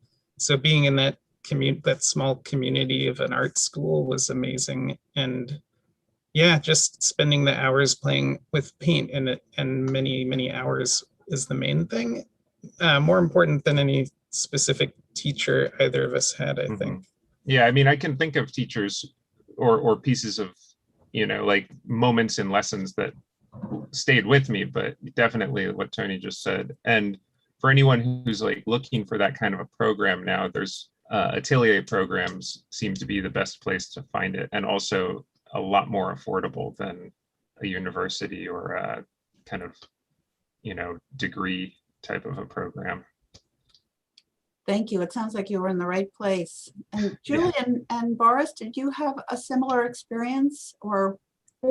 Actually, it's funny that neither one of us ever took an actual painting class from any teacher, except me from Boris. And so, and even with that, I was just watching him paint, you know, but we both studied drawing in school. And, you know, when he was in Peru and he studied art, that's what he did, was drawing from the model. And that's what I did also, was drawing from the model. I did have a couple of teachers in particular that really did, like there was one I remember that had us take drawings, not paintings, but drawings from old masters, and try to copy them, you know, kind of verbatim, just like line for line as much as possible, just to understand why did you know, Michelangelo make those lines? Why did he do it that way? And it really was interesting to do that, because it really felt like a private lesson from him, you know, to do those kind of master copies. But drawing from the model, you know, it's just, I don't know how much it has. I'm sure it has a lot to do with what teachers you have, but I think it just really has a lot to do with what your interest is. And if you are as fascinated with, like, I don't know, my visual life is just so big, you know, that's all I do all day is look at things, and I can't help it. But when I'm like having a conversation with somebody, I am just, you know, taken by the texture of their skin or highlights or whatever on their nose or whatever. And it's just, that's where my mind is almost all the time. So I think I'm just constantly kind of doing realistic art in my head all the time. And that's a lot of, you know, how it gets developed, I believe. But I am also glad, one of either Tony or David said the thing about how realism is much more accepted now. in school and in the art world in general. And I'm really, really very glad about that, because the more the world knowledge of that is happening and the more I'm seeing online, the more I'm learning as well every single day just by looking at other people's work. So My whole basic training was actually going to art school when I was 15 years old. I got a scholarship to go to art school, and I studied there for a few years. And there was not really any talk or any teaching of how do you apply, working with models. It was just a matter of learning to draw and just keep in mind, what you're doing. And only when I came to the United States, I actually learned, that you can do something with that experience. You can something with that technique, and use it to advantage, when you do illustration. So that's how it worked for me. I remember Boris told me a story one time about that he went to, the first time that he went to the Society of Illustrators, they had a show there, and it was in New York City, and he had never seen the professional illustrations. And at that time a lot of them were done with a lot of realism, right? But he had just never seen them in person. And when he did, he had seen things in museums, of course, a lot of art in museums, but he had never seen that. And when he saw it, he actually got sick and he got really depressed for a few days. And he went home and he just felt like, okay, I have to really get way better. But I do think that seeing other people's art that you admire in person, if you have that opportunity at all, it really, really makes such a big difference in how you can understand it. It's so different from seeing it printed. Thank you so much. I just want to give a quick answer to a question in the chat. Somebody asked, I had talked about Sanu Leon book elsewhere online as being an influence, and they ask other Spanish masters I admire. And Antonio Lopez Garcia is a painter who I remember being exposed to him when I was in school and love his stuff, still do. And what you were just saying, Mom, I remember going to see some of his paintings in person in Boston, and they're enormous. I was just like blown away. I've seen him in books for years. To stand in front of like an 8-foot painting is really a different experience. Yeah. When you can get up to a painting and look at it from an angle and see the impasto or lack of impasto, you can really feel more of what it was like for that artist to make those marks. So those specific paintings I remember also because they're so big, and they're these cityscapes of mostly Madrid, I think. And when you look at them in books, they have all this like bizarre kind of curving architecture. When you're standing in front of the painting, it doesn't. It's like it's painted to be experienced live, because your peripheral vision just makes everything straighten out, which it's like, that's so cool. One thing I really like to do when I'm at a, some place where I see somebody's art that I admire in person, is like pretend that it's on my own easel. And like, I really have to just like go into my imagination and really create this feeling like this is my painting, and I'm holding my paintbrush and I'm about to paint on it. Of course, I don't do that because I don't want to get kicked out, but anyway, but I remember doing that like with a Bouguereau painting once, and it was just so cool because it makes you see like, what did he choose that you wouldn't have chosen? And, how did he think about whatever, the edges or the values or the way the colors are so harmonious or whatever. And it just really, that kind of little mental exercise has really helped me a lot whenever I do have that opportunity to see someone's artwork in real life. Terrific. I'd like to share an image here of David, your piece in the exhibit, and if you could talk about it briefly. Let's see. Here we go. So this was commissioned by Sideshow Collectibles, and this is slightly different from the version that was printed by them. But they had been doing, I believe still are doing, this whole line of characters and stories called Court of the Dead.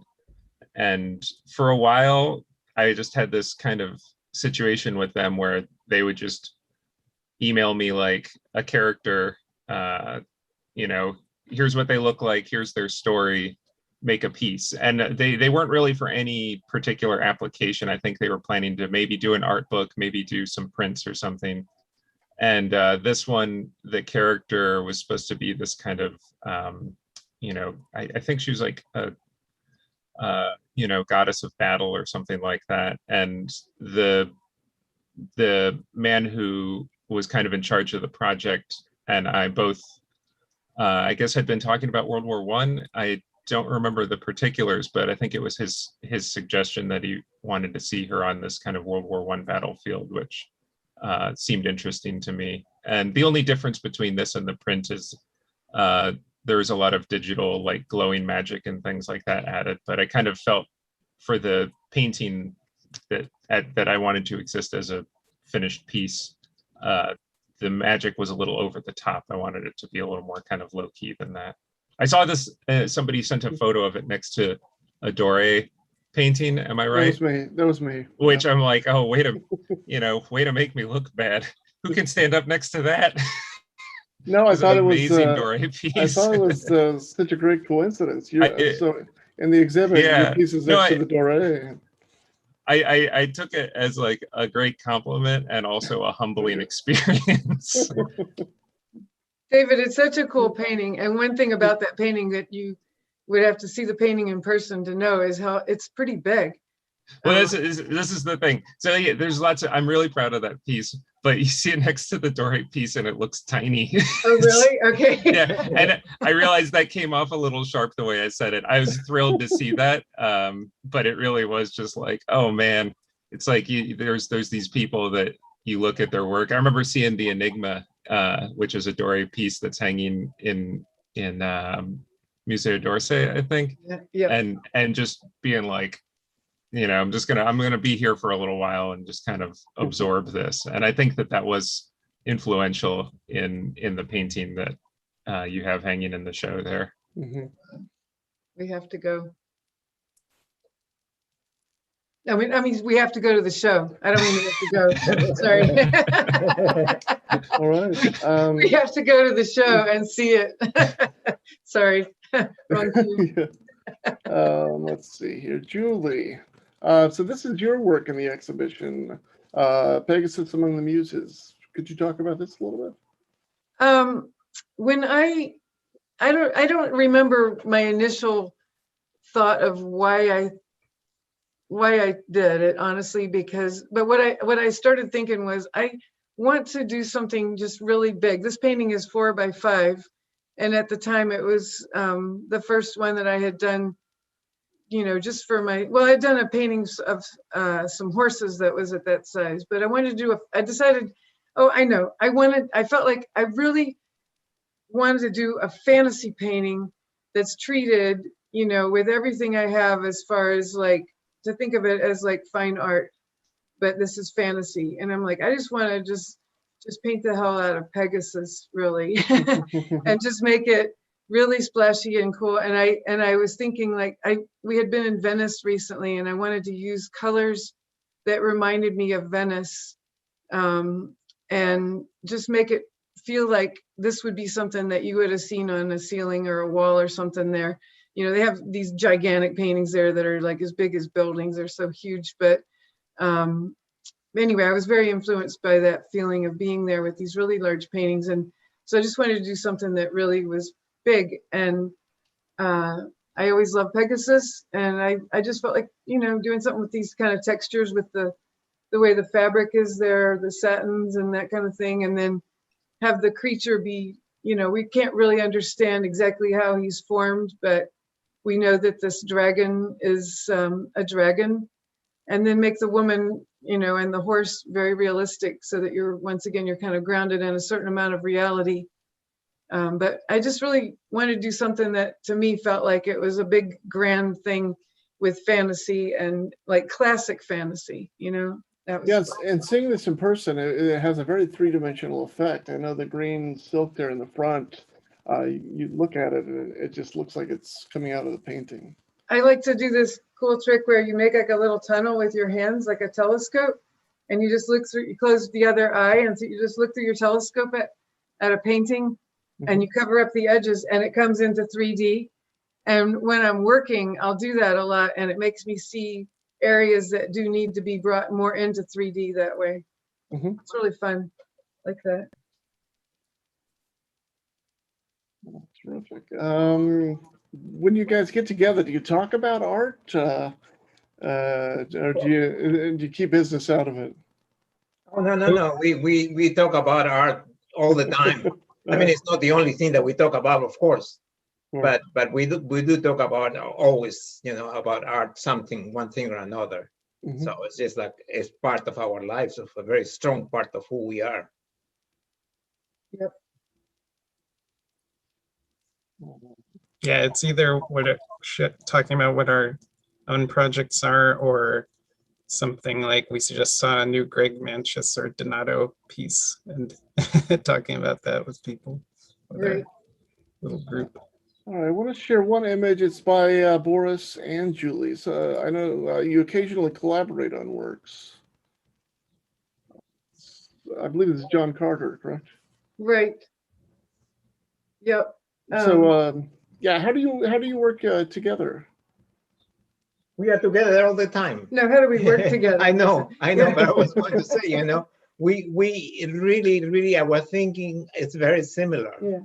So we don't even really have to communicate with each other, what we want or what we think it should be. Very seldom, we just,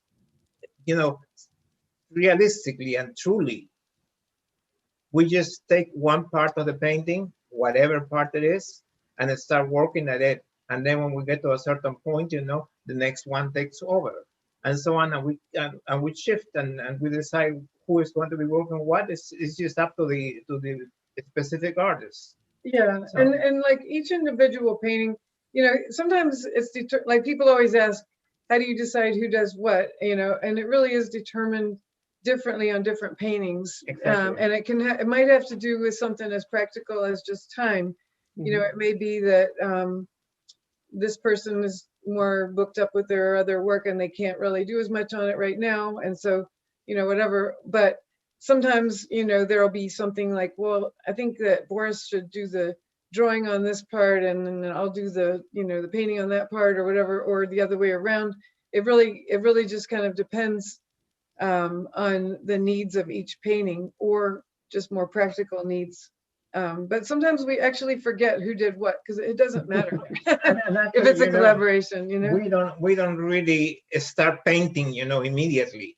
We develop a sketch, together. Yeah. And then when we have the sketch really, established, Right. then whoever feels like doing what, does it, and that's that. Sorry to give such a mysterious answer, Right. but it's not really like there is a clear process that goes on all the time. We have a really, really amazing communication with each other, so no problem. Yeah. Terrific. We have just a couple of minutes left, so I wondered if each of you could just talk a little bit about your current projects or what you have planned for the future. Anthony? Right now, I'm transitioning from. I had a period where, like, my main jobs right now are working as a freelance concept artist for video game studios, and so that I like that could be a long-term project that could go for years with one studio. And so I was doing that for a couple of years, and then the studio closed all of a sudden, which is a thing that happens all the time in the game industry. And so I took a year off where I just worked on personal projects I wanted to develop. And then about 6 months ago, I started up again with another studio. And so right now my focus is working on this big collaborative project, which is really fun. It's really interesting to change from working solo in the studio, like David and my mom and Boris do, to suddenly every day you're sharing with the other artists, even though we now are doing it via Zoom. So yeah, right now working on that, and And one day when that job's done, I'll get back to more personal work. Perfect. David? So I also had a bit of a downtime period coming off. I had finished a whole Marvel Masterpiece set last year, and there was a period of time after that. It was 135 paintings, which was the most like single group of work for a single project I'd ever done. Wow. And I was just like, I'll probably need a couple weeks and then I'll be back into it. And then like a few months later, I was just like, woo, still kind of like catching my breath. And then yeah, similarly to Tony, I guess it was about 6 months ago, all of a sudden a bunch of different illustrated book projects came in. And so that's been kind of filling up my year. So I'm doing 4 different illustrated novels right now, I think. I don't think I can give too much info on any of them particularly, but they span everything from like, you know, books that are almost 100 years old to books that'll be published for the first time, which is really exciting. So. Okay. And then Boris and Julie, what do you have going on? We are always, you know, we have our calendar that we do every year. So we're always producing for that, which is really an awesome project to collaborate. I mean, we always do like, usually we'll do like 6 paintings each individually and 1 painting as a collaboration.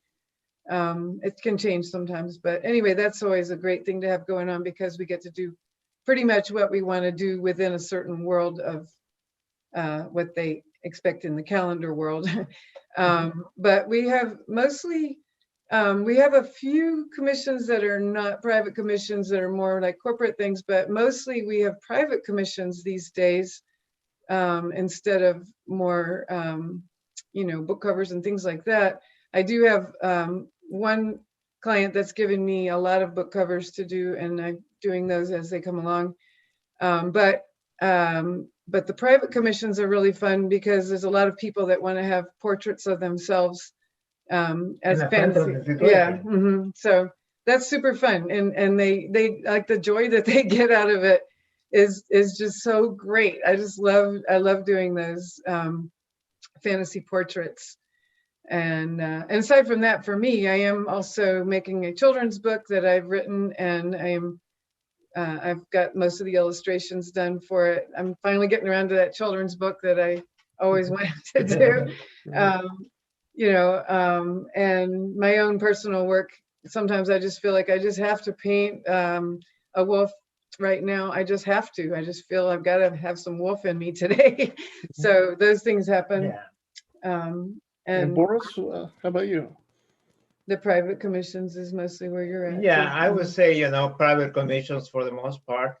And we have, of course, as Julie mentioned, you know, the calendar that comes out every year.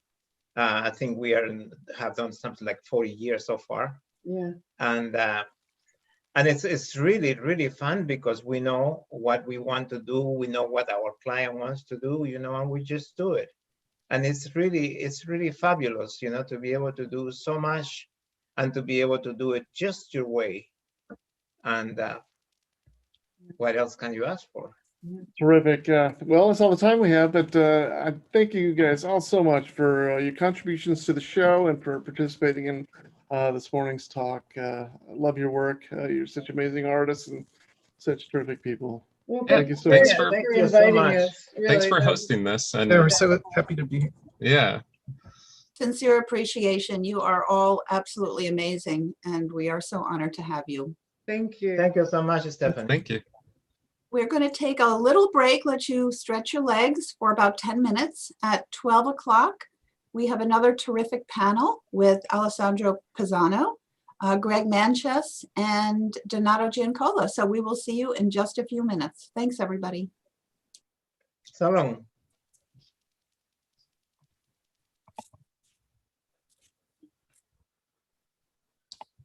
All right. See you guys.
Hello, Jesse. Hi, Stephanie. How are you? Good to see you.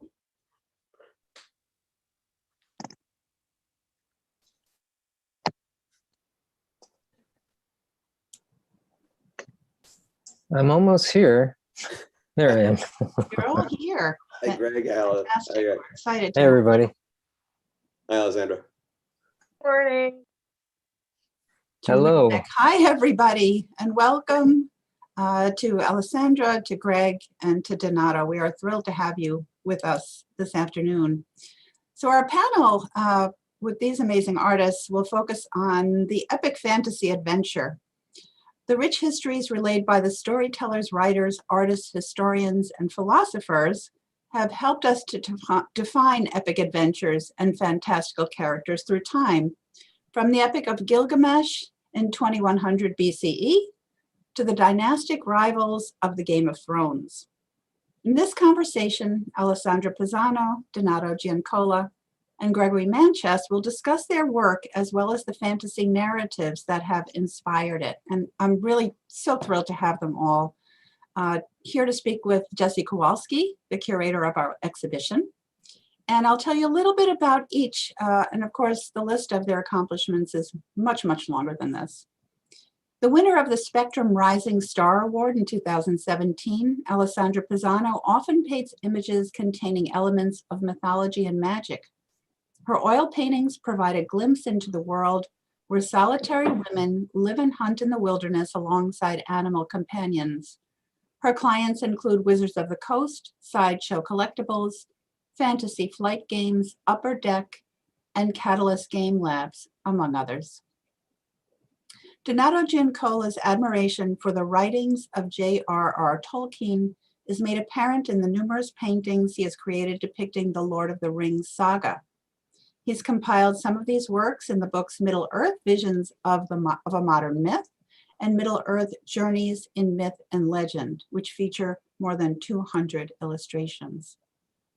Artist and author Gregory Manchess has created powerful artworks for book covers, magazines, advertising campaigns, and he has been commissioned for projects by National Geographic, the United States Postal Service, and the motion picture industry.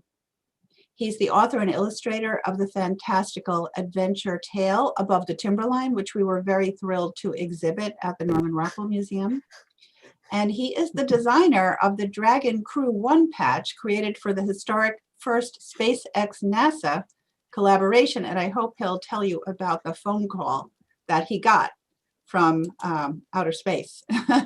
So welcome to all of you. And thank you, Jesse, for leading this conversation. We are going to be looking at some of their amazing artworks as we speak. Terrific. Welcome, everyone. Greg, yeah, since we're on the subject, do you want to talk about your NASA patch? Sure. I happened to meet an astronaut in Helsinki, Finland. I bought him an iced tea and I talked about Above the Timberline, and I asked him what kind of stuff he was doing in space, and we kind of developed a bit of a friendship. And then I saw him again at a Texas convention, and long story short, I asked them, who's doing your mission patch? And they weren't sure. And I said, I'd like to take a stab at it. Next thing I know, I'm on a Skype call with the astronaut team, the commander and all them, and we're talking about art and what goes on patches and stuff. And so I just started designing, and I send them sketches. And to get to the phone call, basically, I thought this patch was going to go on the mission control wall, and that'd be the end of it. They made 4 of them for each of the astronauts, and it'd be on the wall, and that's done. No, this patch was on the gantry. It was on the cars taking the astronauts out to the launch pad. It was all over where they got the astronauts ready. And I suddenly realized, wow, this is a little bit more spread than I was thinking. And they went up to the space station, and a bunch of weeks later, I got a call on my cell phone with a Long Island area code, and I didn't pay any attention to it because I thought it was a crank call. And it was the commander giving me a call from space, and I missed the call. And I went, no. And I wrote them. I had their email address. I wrote them back and I said, I'm here. I'm watching my phone. Well, it was about another week or two later, they called again. I looked at my phone and I saw that again, the area code was local. So I didn't pay attention to it. And I missed the second call. So I wrote him another email. And about a half hour later, I got a call from Hopper, the commander of the flight. And he said, hey, Greg, what are you doing? I drawing and painting, talking to outer space. And so what are you doing? He says, I'm sitting over Australia watching the thunderstorms and the lightning. And I get to see the aurora borealis a few times a day. And we talked for a half an hour before we went out of connection with the satellite link. It was the clearest cell phone call I'd ever had. Did they reverse the charges, Greg? Yeah. Couldn't. It's still hard to believe. When you're on the phone, you're talking to the space station. And he's sitting in the cupola window, just looking out the window. I still can't. Even when I tell that, I still can't. And he traveled a third of the way around the globe in those 30 minutes that you were talking. Right. That's right. They went around the planet 16 times a day. And at the time I got the call, they'd been up there 100 days. So he'd been around the planet 1,600 times. Wow. That's crazy. Wow. Yeah. Where do you go from there? How do you top that? I'm waiting for a call from a black hole somewhere. I don't know where you go from there. Maybe I could paint the patch on the side of the rocket or something. I don't know.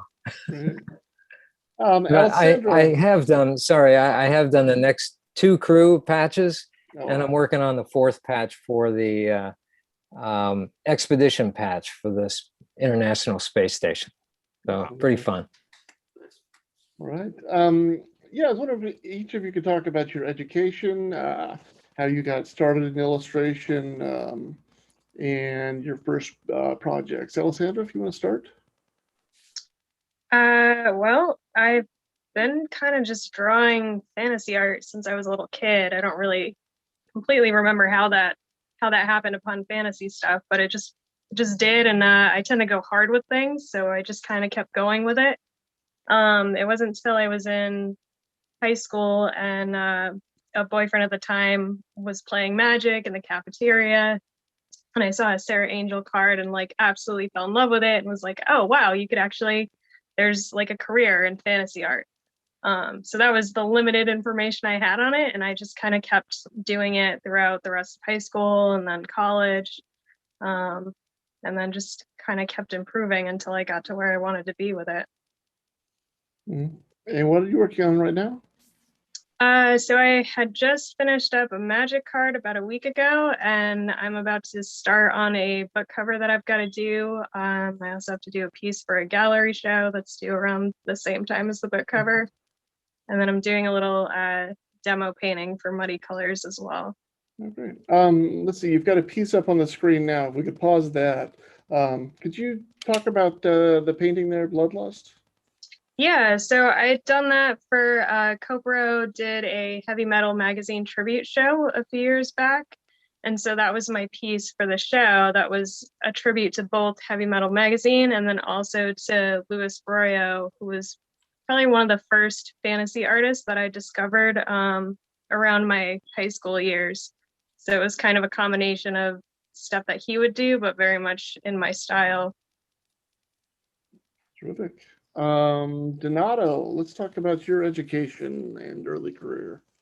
I had none. I'm all self-taught. No.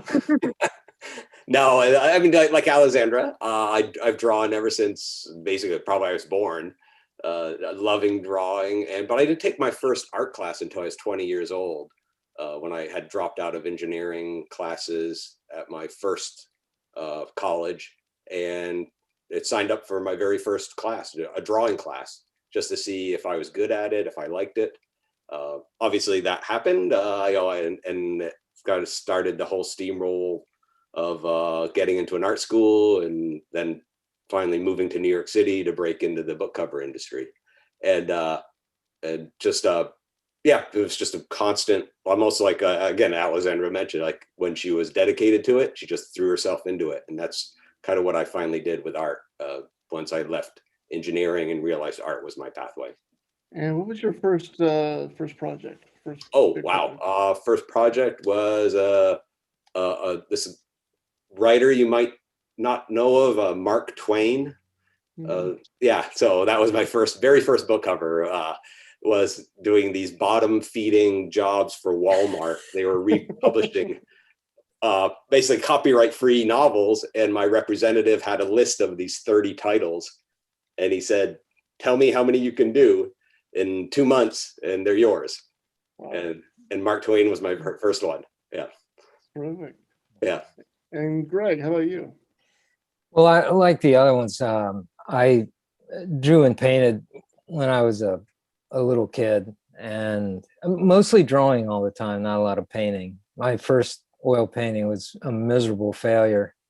And I also got rejected from every art school that I applied to, every single one of them. And then I finally contacted the Minneapolis College of Art and Design, and they took me on probation.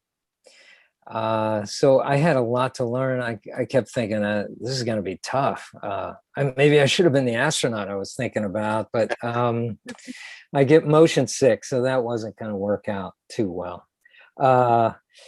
Anyway, like David Palumbo said on the last panel, during the 70s and 80s, I was going to art school in the 70s. They didn't teach a lot about painting anything realistic at all. I had to educate myself on all that. But I did enough drawing that I got a job at a studio in Waterloo, Iowa, Hellman Design.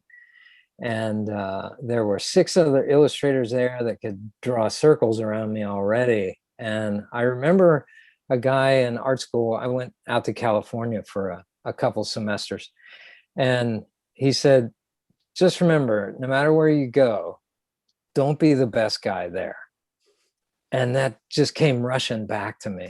And I thought, all these guys are so good. I gotta go to Iowa and stuff while working.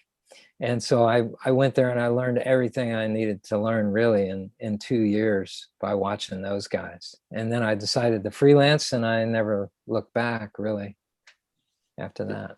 Yeah, Greg, you've been in the business for about so many years. Yeah. And, Yeah. how have you seen the illustration industry or fantasy illustration industry change in that time? Well, it's remarkable how expansive it's gotten. As newer folks get involved with fantasy and science fiction, the skills levels just keep going up. I mean, the work today, I am stunned by. I mean, Alessandra's work is a perfect example of that. Just people coming into this field and just hitting it out of the box, right out of the gate, is fascinating to me. I mean, when I was first in the field of illustration, fantasy and science fiction were the low rung of the painting, even though there were some great things going on.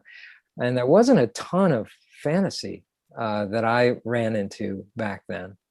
But as the years went along, it started to ramp up, and then Spectrum came along, and everybody had a focal point suddenly to impress clients with, and it went from there. I think it exploded from there. Mm-hmm. Alessandra, how does it feel for Greg to give you compliments in that way?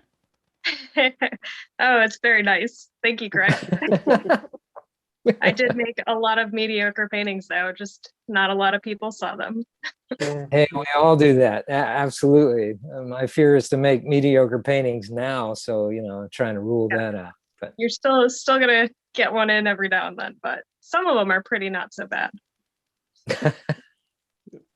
So Alessandra, could you talk about kind of the theme that runs through your artwork? Because you have a certain look, which I just fell in love with, and Greg clearly did as well. But what kind of themes are you looking for in your work?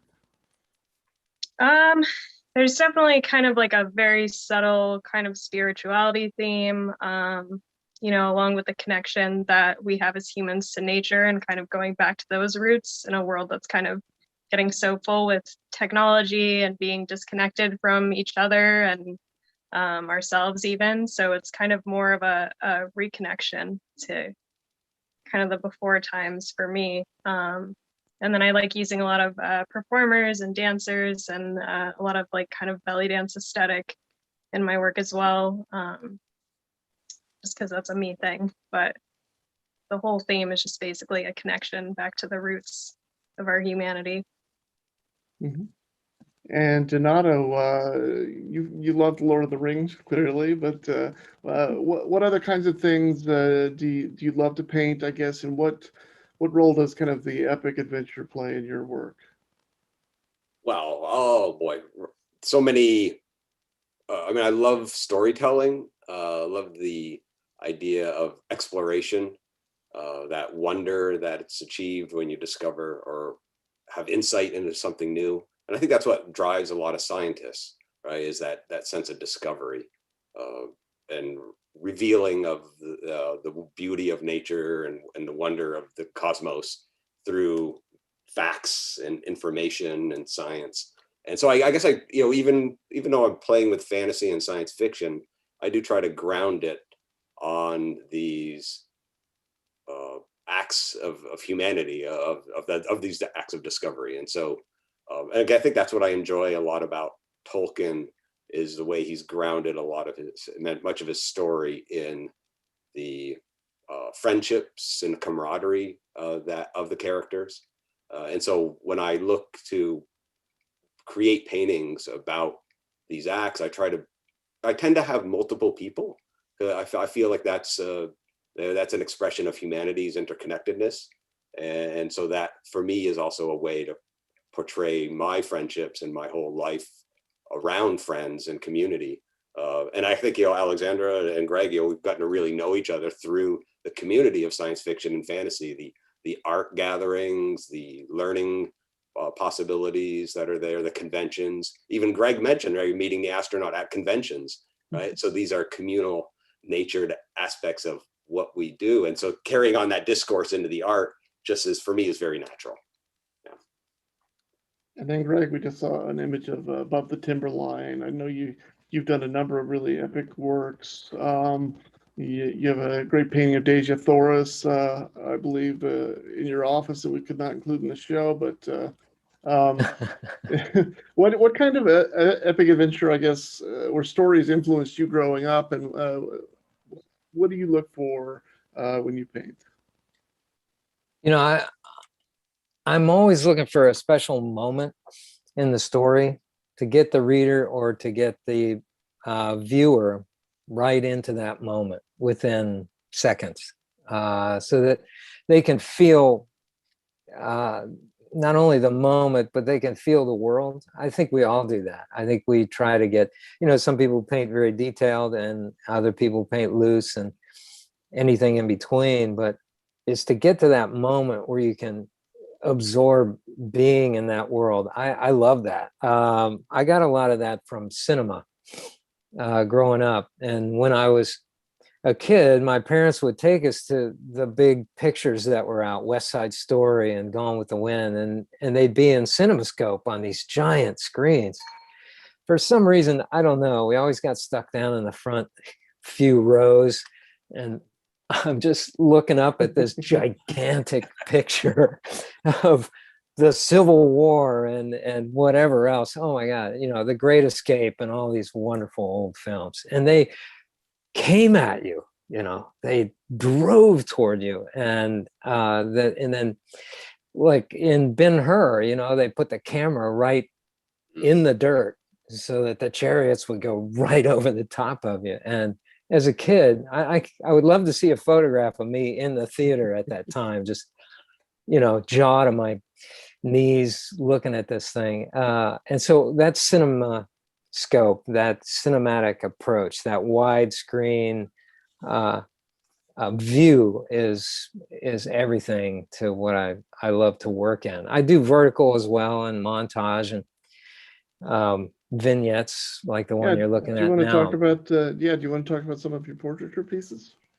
Yeah, I always thought if a student, if an artist could be good at portraiture, then it should all ramp up from there. And like Donato, adding extra figures into a composition, I think that's important for every artist to go from the portrait to full figure to a single figure to multiple figures. And I did that in my career, just kind of ramped up, learning how to overlap figures and things like that. But I still love to come back and be able to express a moment with my portraits. I have a class on Saturdays in Smart School called Portrait as Story.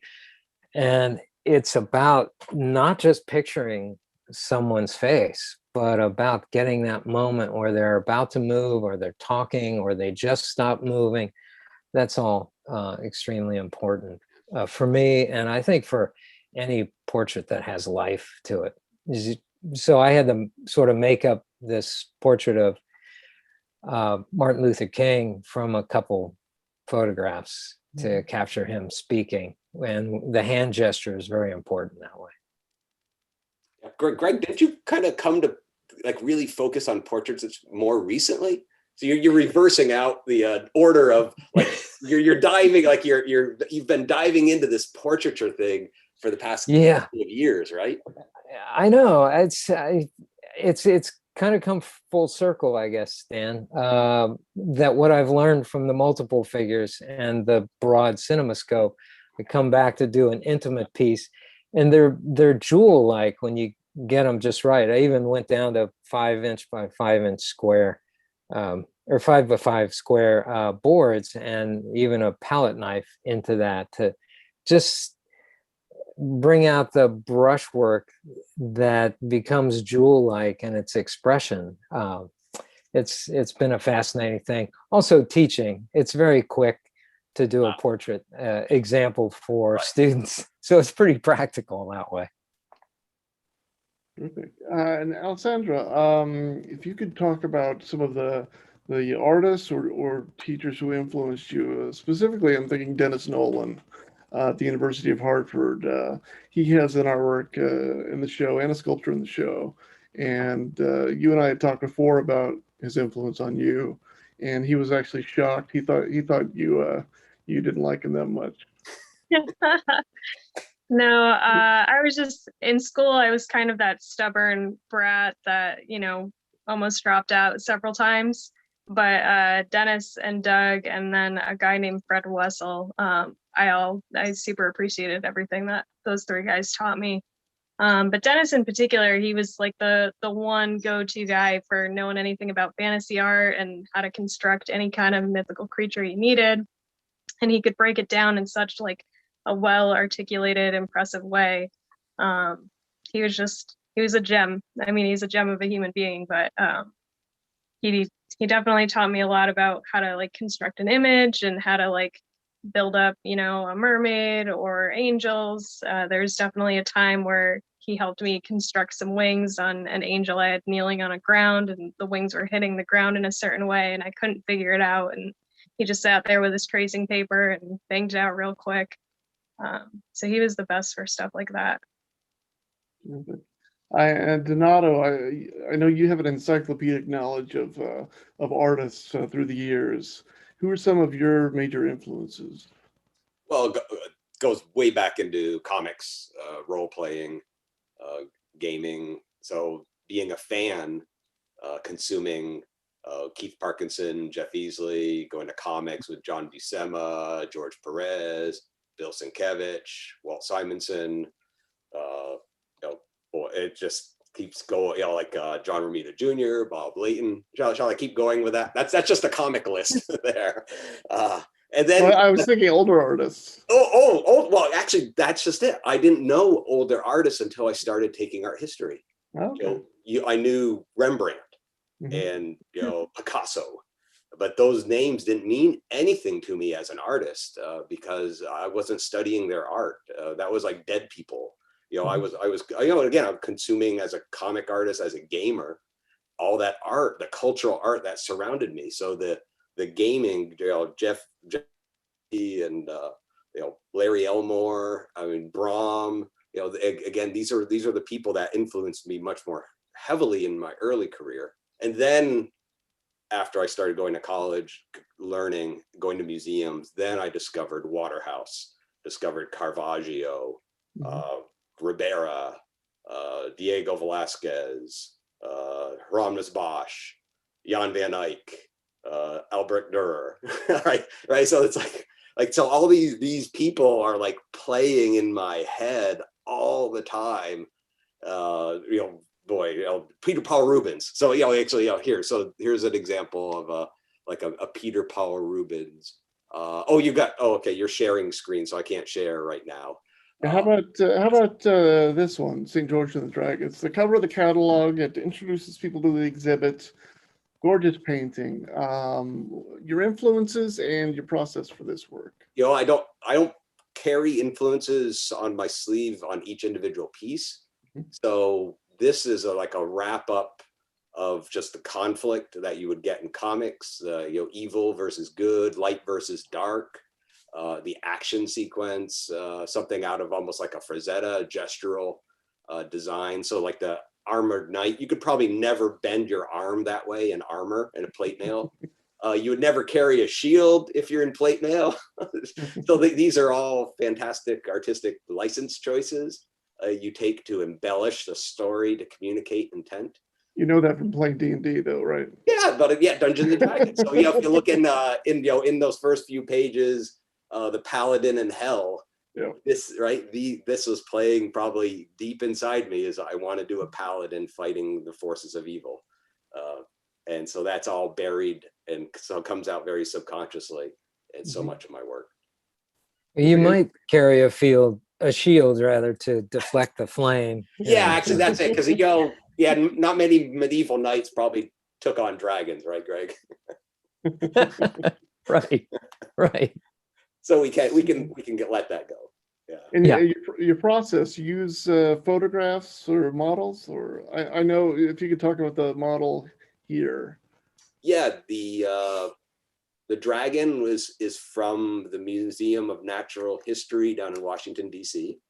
If you go there, you'll see a dead bat, giant, like a fruit bat, hanging on the wall. So I borrowed its wings. The armored knight is from the Metropolitan Museum of Art. Piecemealed together, Frankenstein together. And then my daughter Cecilia, I think she was 6 at the time, modeled for the maiden down chained there.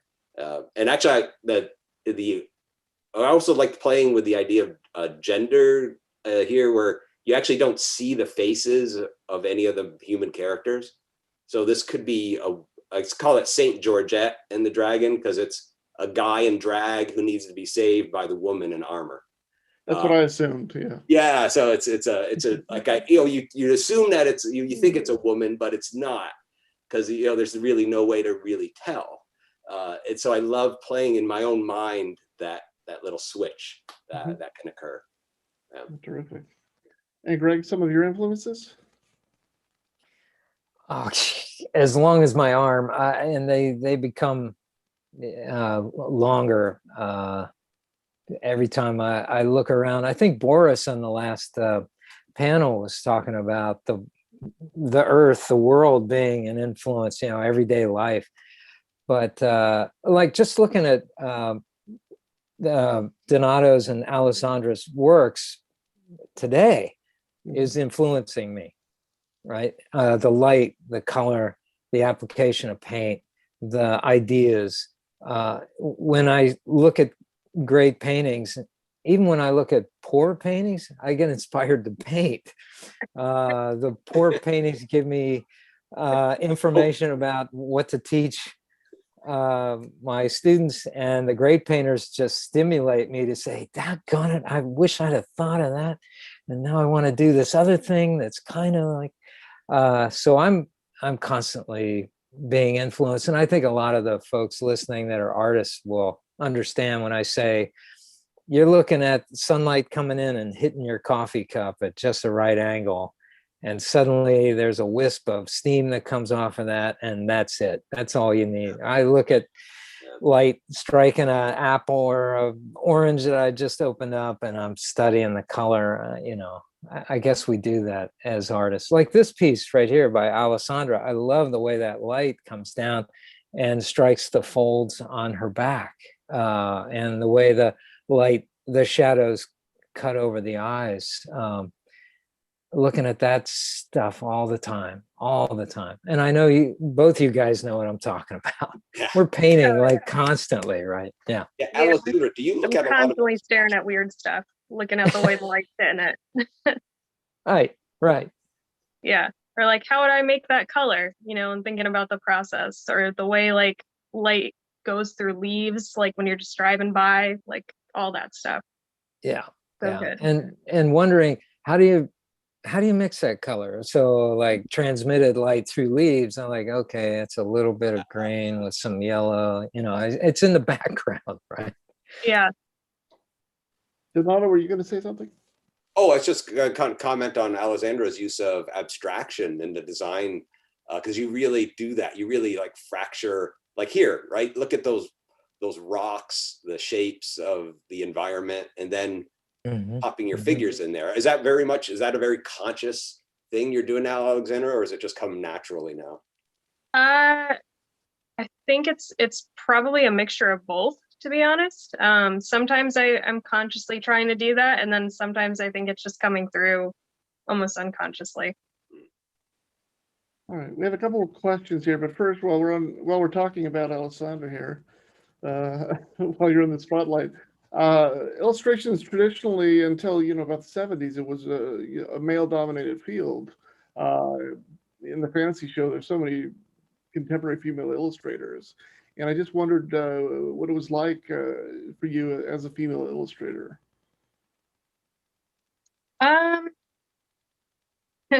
I feel like that could almost be a loaded question, but I think for the most part, I landed in the right crowd really early on. I know, I didn't start having my art kind of be known by anyone for a little while, but I remember the first time I kind of started getting involved with the community was when I went to San Diego Comic-Con back in 2011 and started making friends with everybody who's now very much like a family to me. And I would say about a year to 2 years into that, I think I landed with the right people, like Travis Lewis and Alan Williams and Craig Elliott.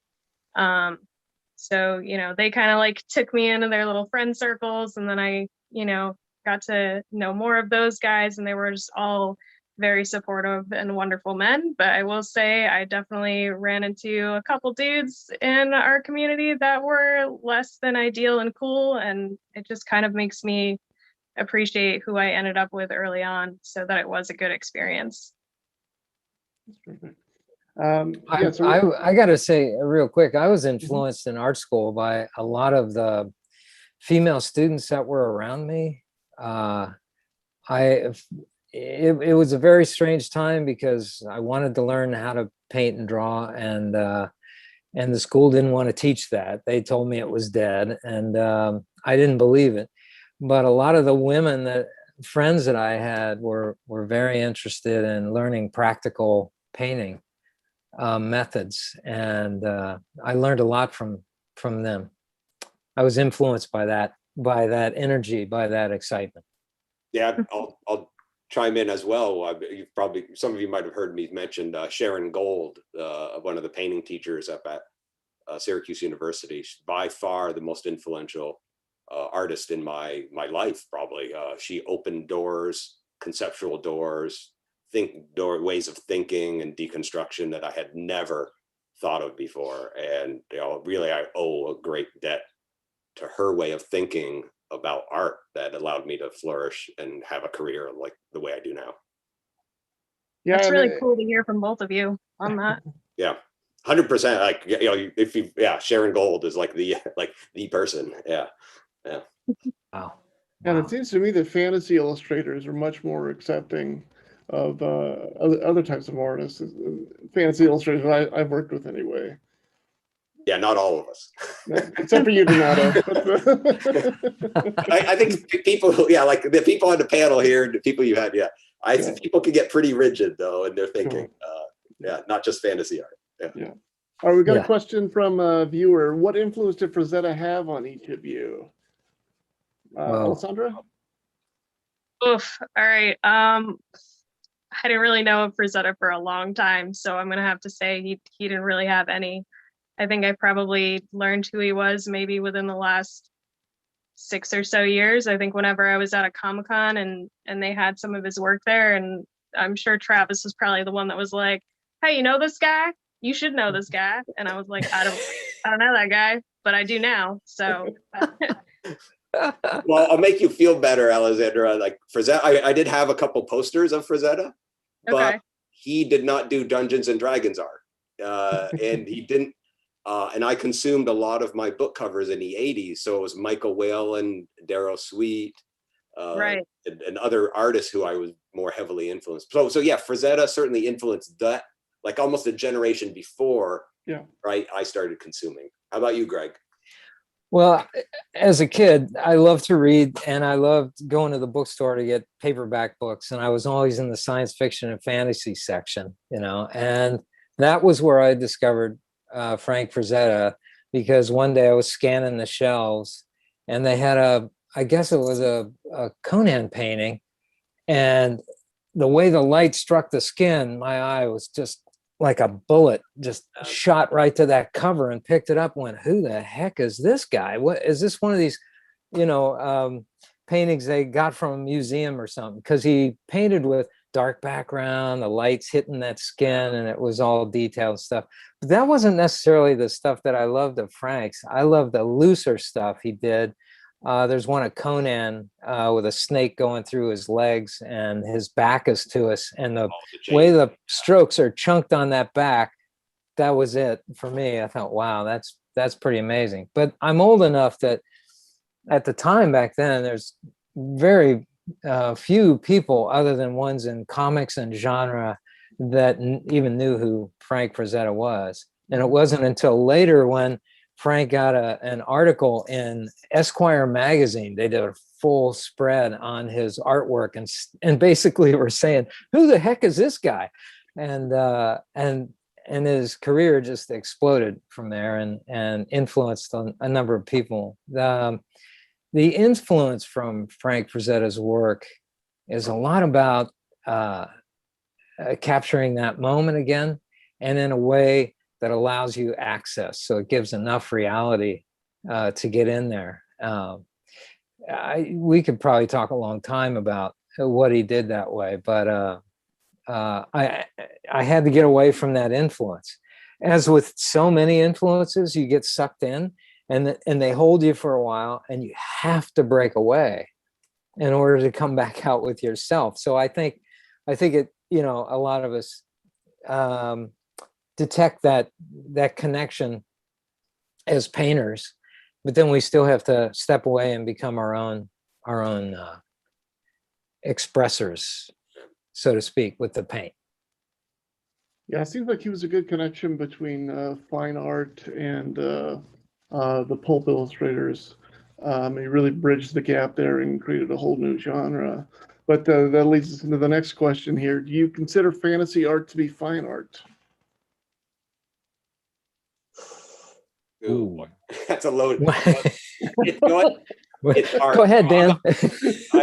Labels are for other people. I make art. What you want to call it? Fantasy, science fiction, imaginative realism, conceptual, concept, abstract. Like I'm done with those labels. I'm making art. Obviously, I have clients that much of my art is for, but many times not. And guess what? 200 years from now, that will be who determines what is art from the 20th century, not us. We are. I mean, the categories. The categories will change. Don't worry. Yeah. I gotta just jump in and say that one of the lines I've never been crazy about is that guy was ahead of his time. And I'm thinking, unless he's in a time machine, machine. that's not it. That's right. The time change to the aesthetic that matches, right, what they Exactly. So I work with my students to understand you have to paint for your time, for today, what you're doing, what you want to express. Because enough years out, 200, 300, 400 years out, looking back, it all starts to blend together. And it does what we're doing when we look back at the 1600s and further stuff. We're like, well, wait a minute, was that guy, when did he paint? Or that person, whenever they were doing the expression. So we may get folded into parts of the art history that weren't even part of what we knew, Yeah, like here's an art form like that exploded in the 20th century. You'd never seen it before. It broke new ways of visualizing narration, visualizing the form, and people could say, "Oh, it's cubism." No, it's comics. And do you see comics out there in the museum walls? Again, like outside of Norman Rockwell Museum, probably, right? No, but comics are probably, I would argue, will be one of the greatest art movements that will be reflected back onto the 20th century because you want to talk about influence, right? Man, wow. I mean, what do comics do? I mean, what area hasn't been touched by comics? And storytelling, right? Immediately with that. Yeah. I would say that I love your idea that the labels are for other people. This whole thing about fine art versus illustration, we've stumbled over for 100 years, and I don't think that that'll be a problem in the future. I think all of that is starting to blend. Yeah. Right. Yeah. I mean, I'm a painter and I love doing that, whether it's in a gallery or for a magazine or a book cover. I'm still putting the love into the project every time.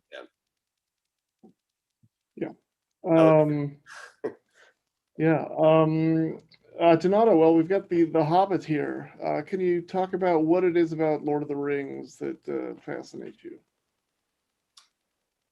Oh boy. Well, again, Lord of the Rings set the stage for role playing with Dungeons and Dragons, right? The prototype of your party, the elf, a dwarf, a warrior. But also, again, Tolkien, the thing why I keep returning to the stories that Tolkien wrote is, he did base them on mythologies, right? So he did intentionally try to wrap into his world building the stories of humanity that already exist out here. Beowulf, right, informing those epic conflicts, and therefore, and again, like I mentioned, the camaraderie of the individuals, the friendships. So when I tap into like what I'm going to paint around Lord of the Rings, like here, this is basically an expulsion from Eden. Gandalf telling Bilbo, go out, young man, and seek your fortune, right? Go out, adventure, right? Getting cast out of the Eden of the Shire, the safety of the net of his world, and going experiencing pain and hardship. And that's what I wanted to show on this cover. This is not the epic battle. This is not the dragon smog.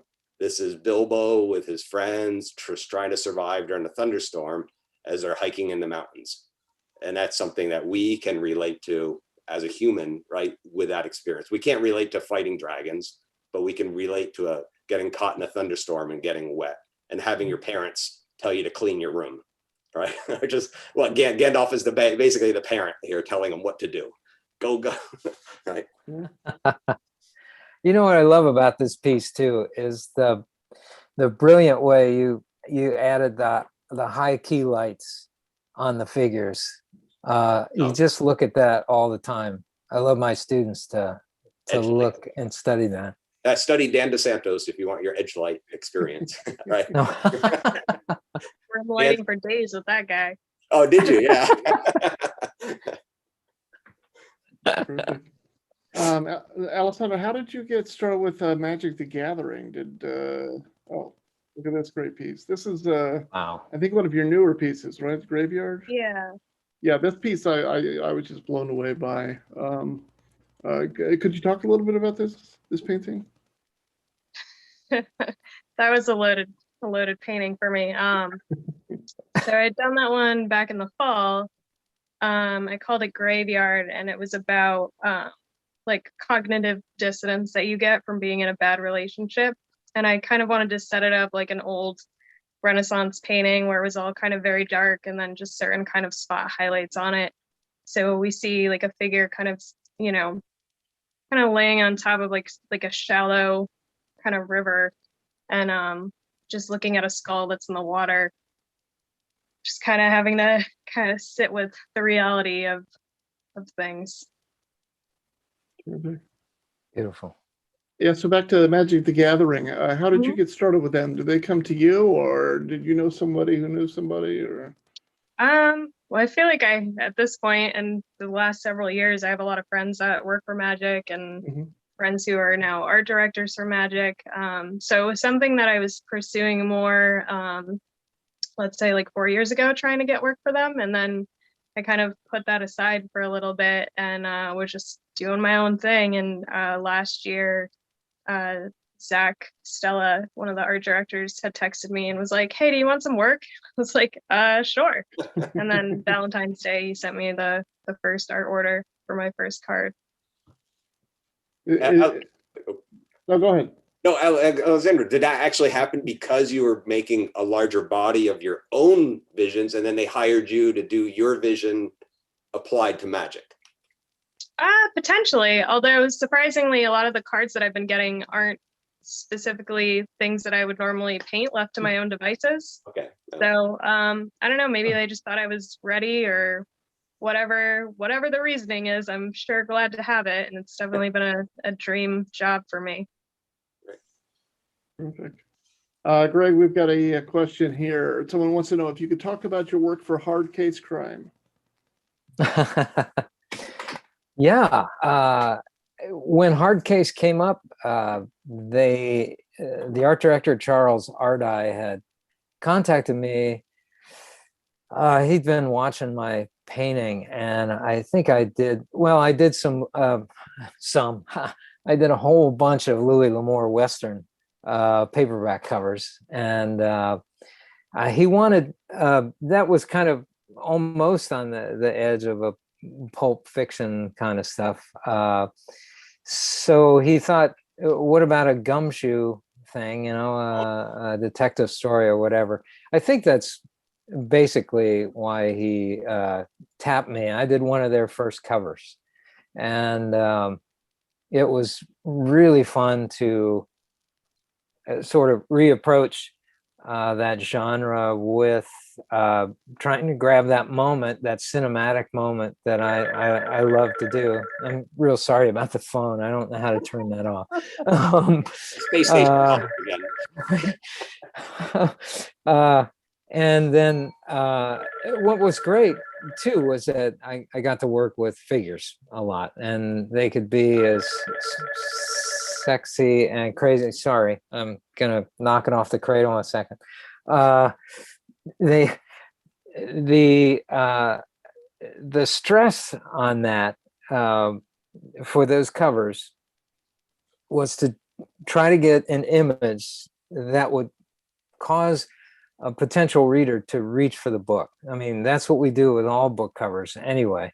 And of course, with having a semi-nude on the cover, I had to work for ways to cover up a lot of the stuff that wouldn't be good on a cover, and still give it a sexy appeal and whatever. And I started to learn a ton from that about how to push and pull the curiosity of a viewer looking at the work.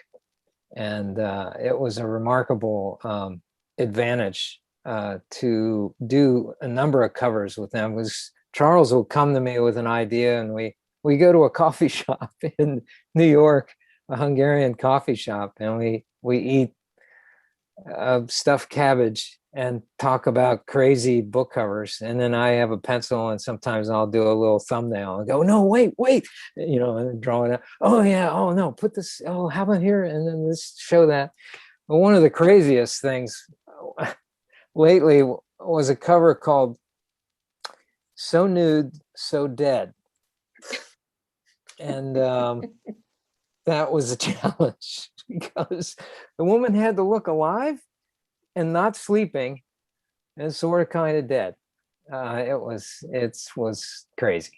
So I took a shot from above where the burned out light bulb could hang in front of what you were looking, so it would cover up most of her nakedness. And then I used covers and stuff, but she still looks like she's either sleeping it off or she's completely dead. Oh, I don't know. But as some of those ideas are really fun to work out. Perfect. Do you have any questions for each other?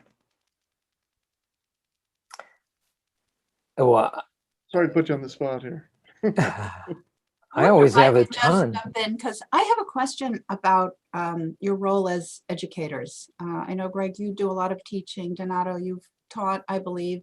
Alessandra, I don't know if you have taught yet, but I wonder what the, what that has meant to you and what that does in terms of helping you shape your own work. Mm-hmm. Is that for anybody? For anybody, yeah. Well, I'll jump in. Peter, have you taught? Have you had a chance to teach it? I've actually been teaching an online class for like a small group of high school kids. It's just like eight weeks long, so we're finishing it up Nice. this week actually. So that's been my first kind of like baby stepping into teaching, which is nice. This particular group of kids is like underprivileged inner city kids. So it's been really cool to like work with them and try to help them out. So what are your goals? creating some Do you have a goal in mind, like any particular, outside of technique? Do you focus on any themes? No, right now, I mean, this was kind of like a low key after school program. So I was teaching them, getting them introduced with painting the way I got introduced with it, which was using liquid acrylics. So just like acrylic inks, and then just teaching them basic like techniques and how to mix color. So it's very much like a beginner introductory class, because some of these kids have never even like taken a drawing class before. So it's the baby steps. They must be blown away by your work. Right. Well, can't this has imagine. been a nice experience. Hopefully there's more teaching opportunities in the future. I got to jump in. Donato, I think you've been teaching longer than I have. I got started with the illustration master class, being asked to teach with you and other folks, and then that rolled into the Smarter Art School. Changed my life. I never set out to be a teacher. I didn't think I wanted to teach because that I wanted to do it. I wanted to paint. I didn't want to teach and be bothered by that, so to speak. And then I realized, oh my God, this is teaching me so much about my work, because I have to explain what I do. When I was in art school, I was told so many times, artists are inarticulate. They don't know what they're talking about because they can't explain what they do because it's all magic. And I was like, that's total BS. I need to know what I'm doing. Good. Yeah. And so I paid attention all the time. And now, because of paying that attention, I can express and explain why the stroke goes here, not over there. How thick is it? How wide? How thin? How much pigment's on it? And giving them a reason why. The practicalities of that are very important. And I believe anyway, that can step someone who wants to paint farther along very practically, very quickly. And then they start to spread out into ideas and understanding from there. Yeah, I've been teaching since '95, so 26 years now. As soon as I became a professional, I was roped in to take over a science fiction class for Vincent DeFate. So I wasn't I was probably a bad teacher because I'd never taught. I never thought of myself as a teacher. So I would always go by, do as I do, and I'd do things, and then they wouldn't follow. So like, what? Don't you want to learn? But I've certainly changed my teaching habits since then, and I do focus. Actually, like almost converse to what Greg is mentioning. I don't focus on technique when I'm talking about art and such. I guess because that comes from the Sharon Gold method, you know, of dealing with concepts and intent and direction and your audience, your intent to your audience. What are you trying to communicate? And trying to get out the essence of the communication of the art and finding the best way to access that dialogue between you and your audience. So it's a great marriage, I think, because you can't do everything in one class. So right, I mean technique, and I do mention technique, and I do have it, but I like playing with ideas as well so it's you take Greg's class for a technique, and you come to me, and I'll whack aside your ideas and your intent and see where we go from there. Perfect. Yeah, we just have a few minutes left. I was wondering if you could each talk about the project you're working on now and what you have planned for the future. Greg? Aha, you chose me. Uh-oh. Actually, I'm doing a number of illustrated books and having a blast with that. I have a small, very fantastic gallery in Paris I'm trying to do a show for. They love to have me do my own ideas, and I can explore with that. And a lot of that exploration gets put into writing. Timberline came out of a painting that was supposed to be for a how-to video, and people kept asking me about the character. So a lot of people know about Above the Timberline. I call it my widescreen novel because it's pretty cinematic. I was doing all the stuff I wanted to do when I was sitting in those theaters as a kid. But the recent thing that's come up with that, the Northern Michigan University now wants to do, and they're working on it, a full-on stage play of Above the Timberline with actors and costumes and sound effects and my paintings projected and on stage sets and ice shapes and polar bear puppets and snow leopard puppets and stuff like that. That's terrific. I prepared a little folder. I don't know if we have time, could whip through that, but with some sketches in it. But I should let the others go on that. Go ahead, Alexander. I mean, I think you should get some real polar bears for that, Greg. That would make quite the visual scene. It'll be real cute. That would be cute. For 2 seconds, and then it eats everything. But yeah, I've got a book cover to work on that was actually supposed to be Dan DeSantos. So I'm gonna go paint with him for a bit and work on that cover. I've got a gallery piece for Beautiful Bazaars putting on a show in the fall, so I've got to do that.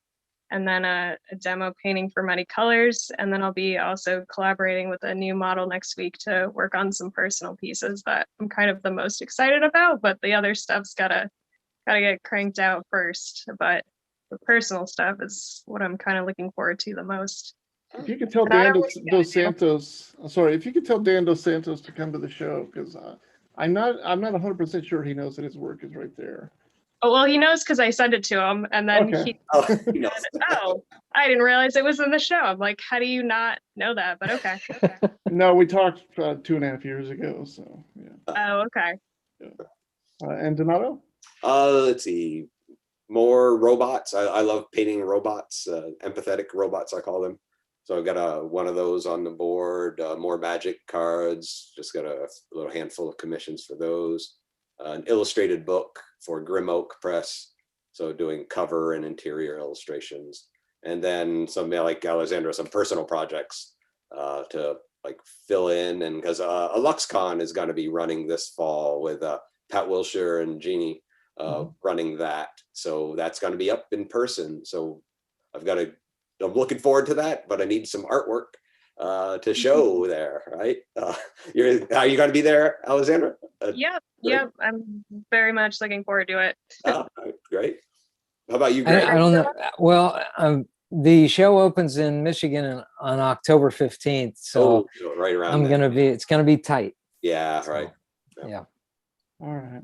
Well, we're about out of time. Greg, I would love to see that folder. Perhaps we could set up another Zoom. Absolutely. Yeah. Okay, Yeah. terrific. All right. Well, thank you all so much for being involved here in the program this morning and for your tremendous artworks in the exhibit and just for being such great people.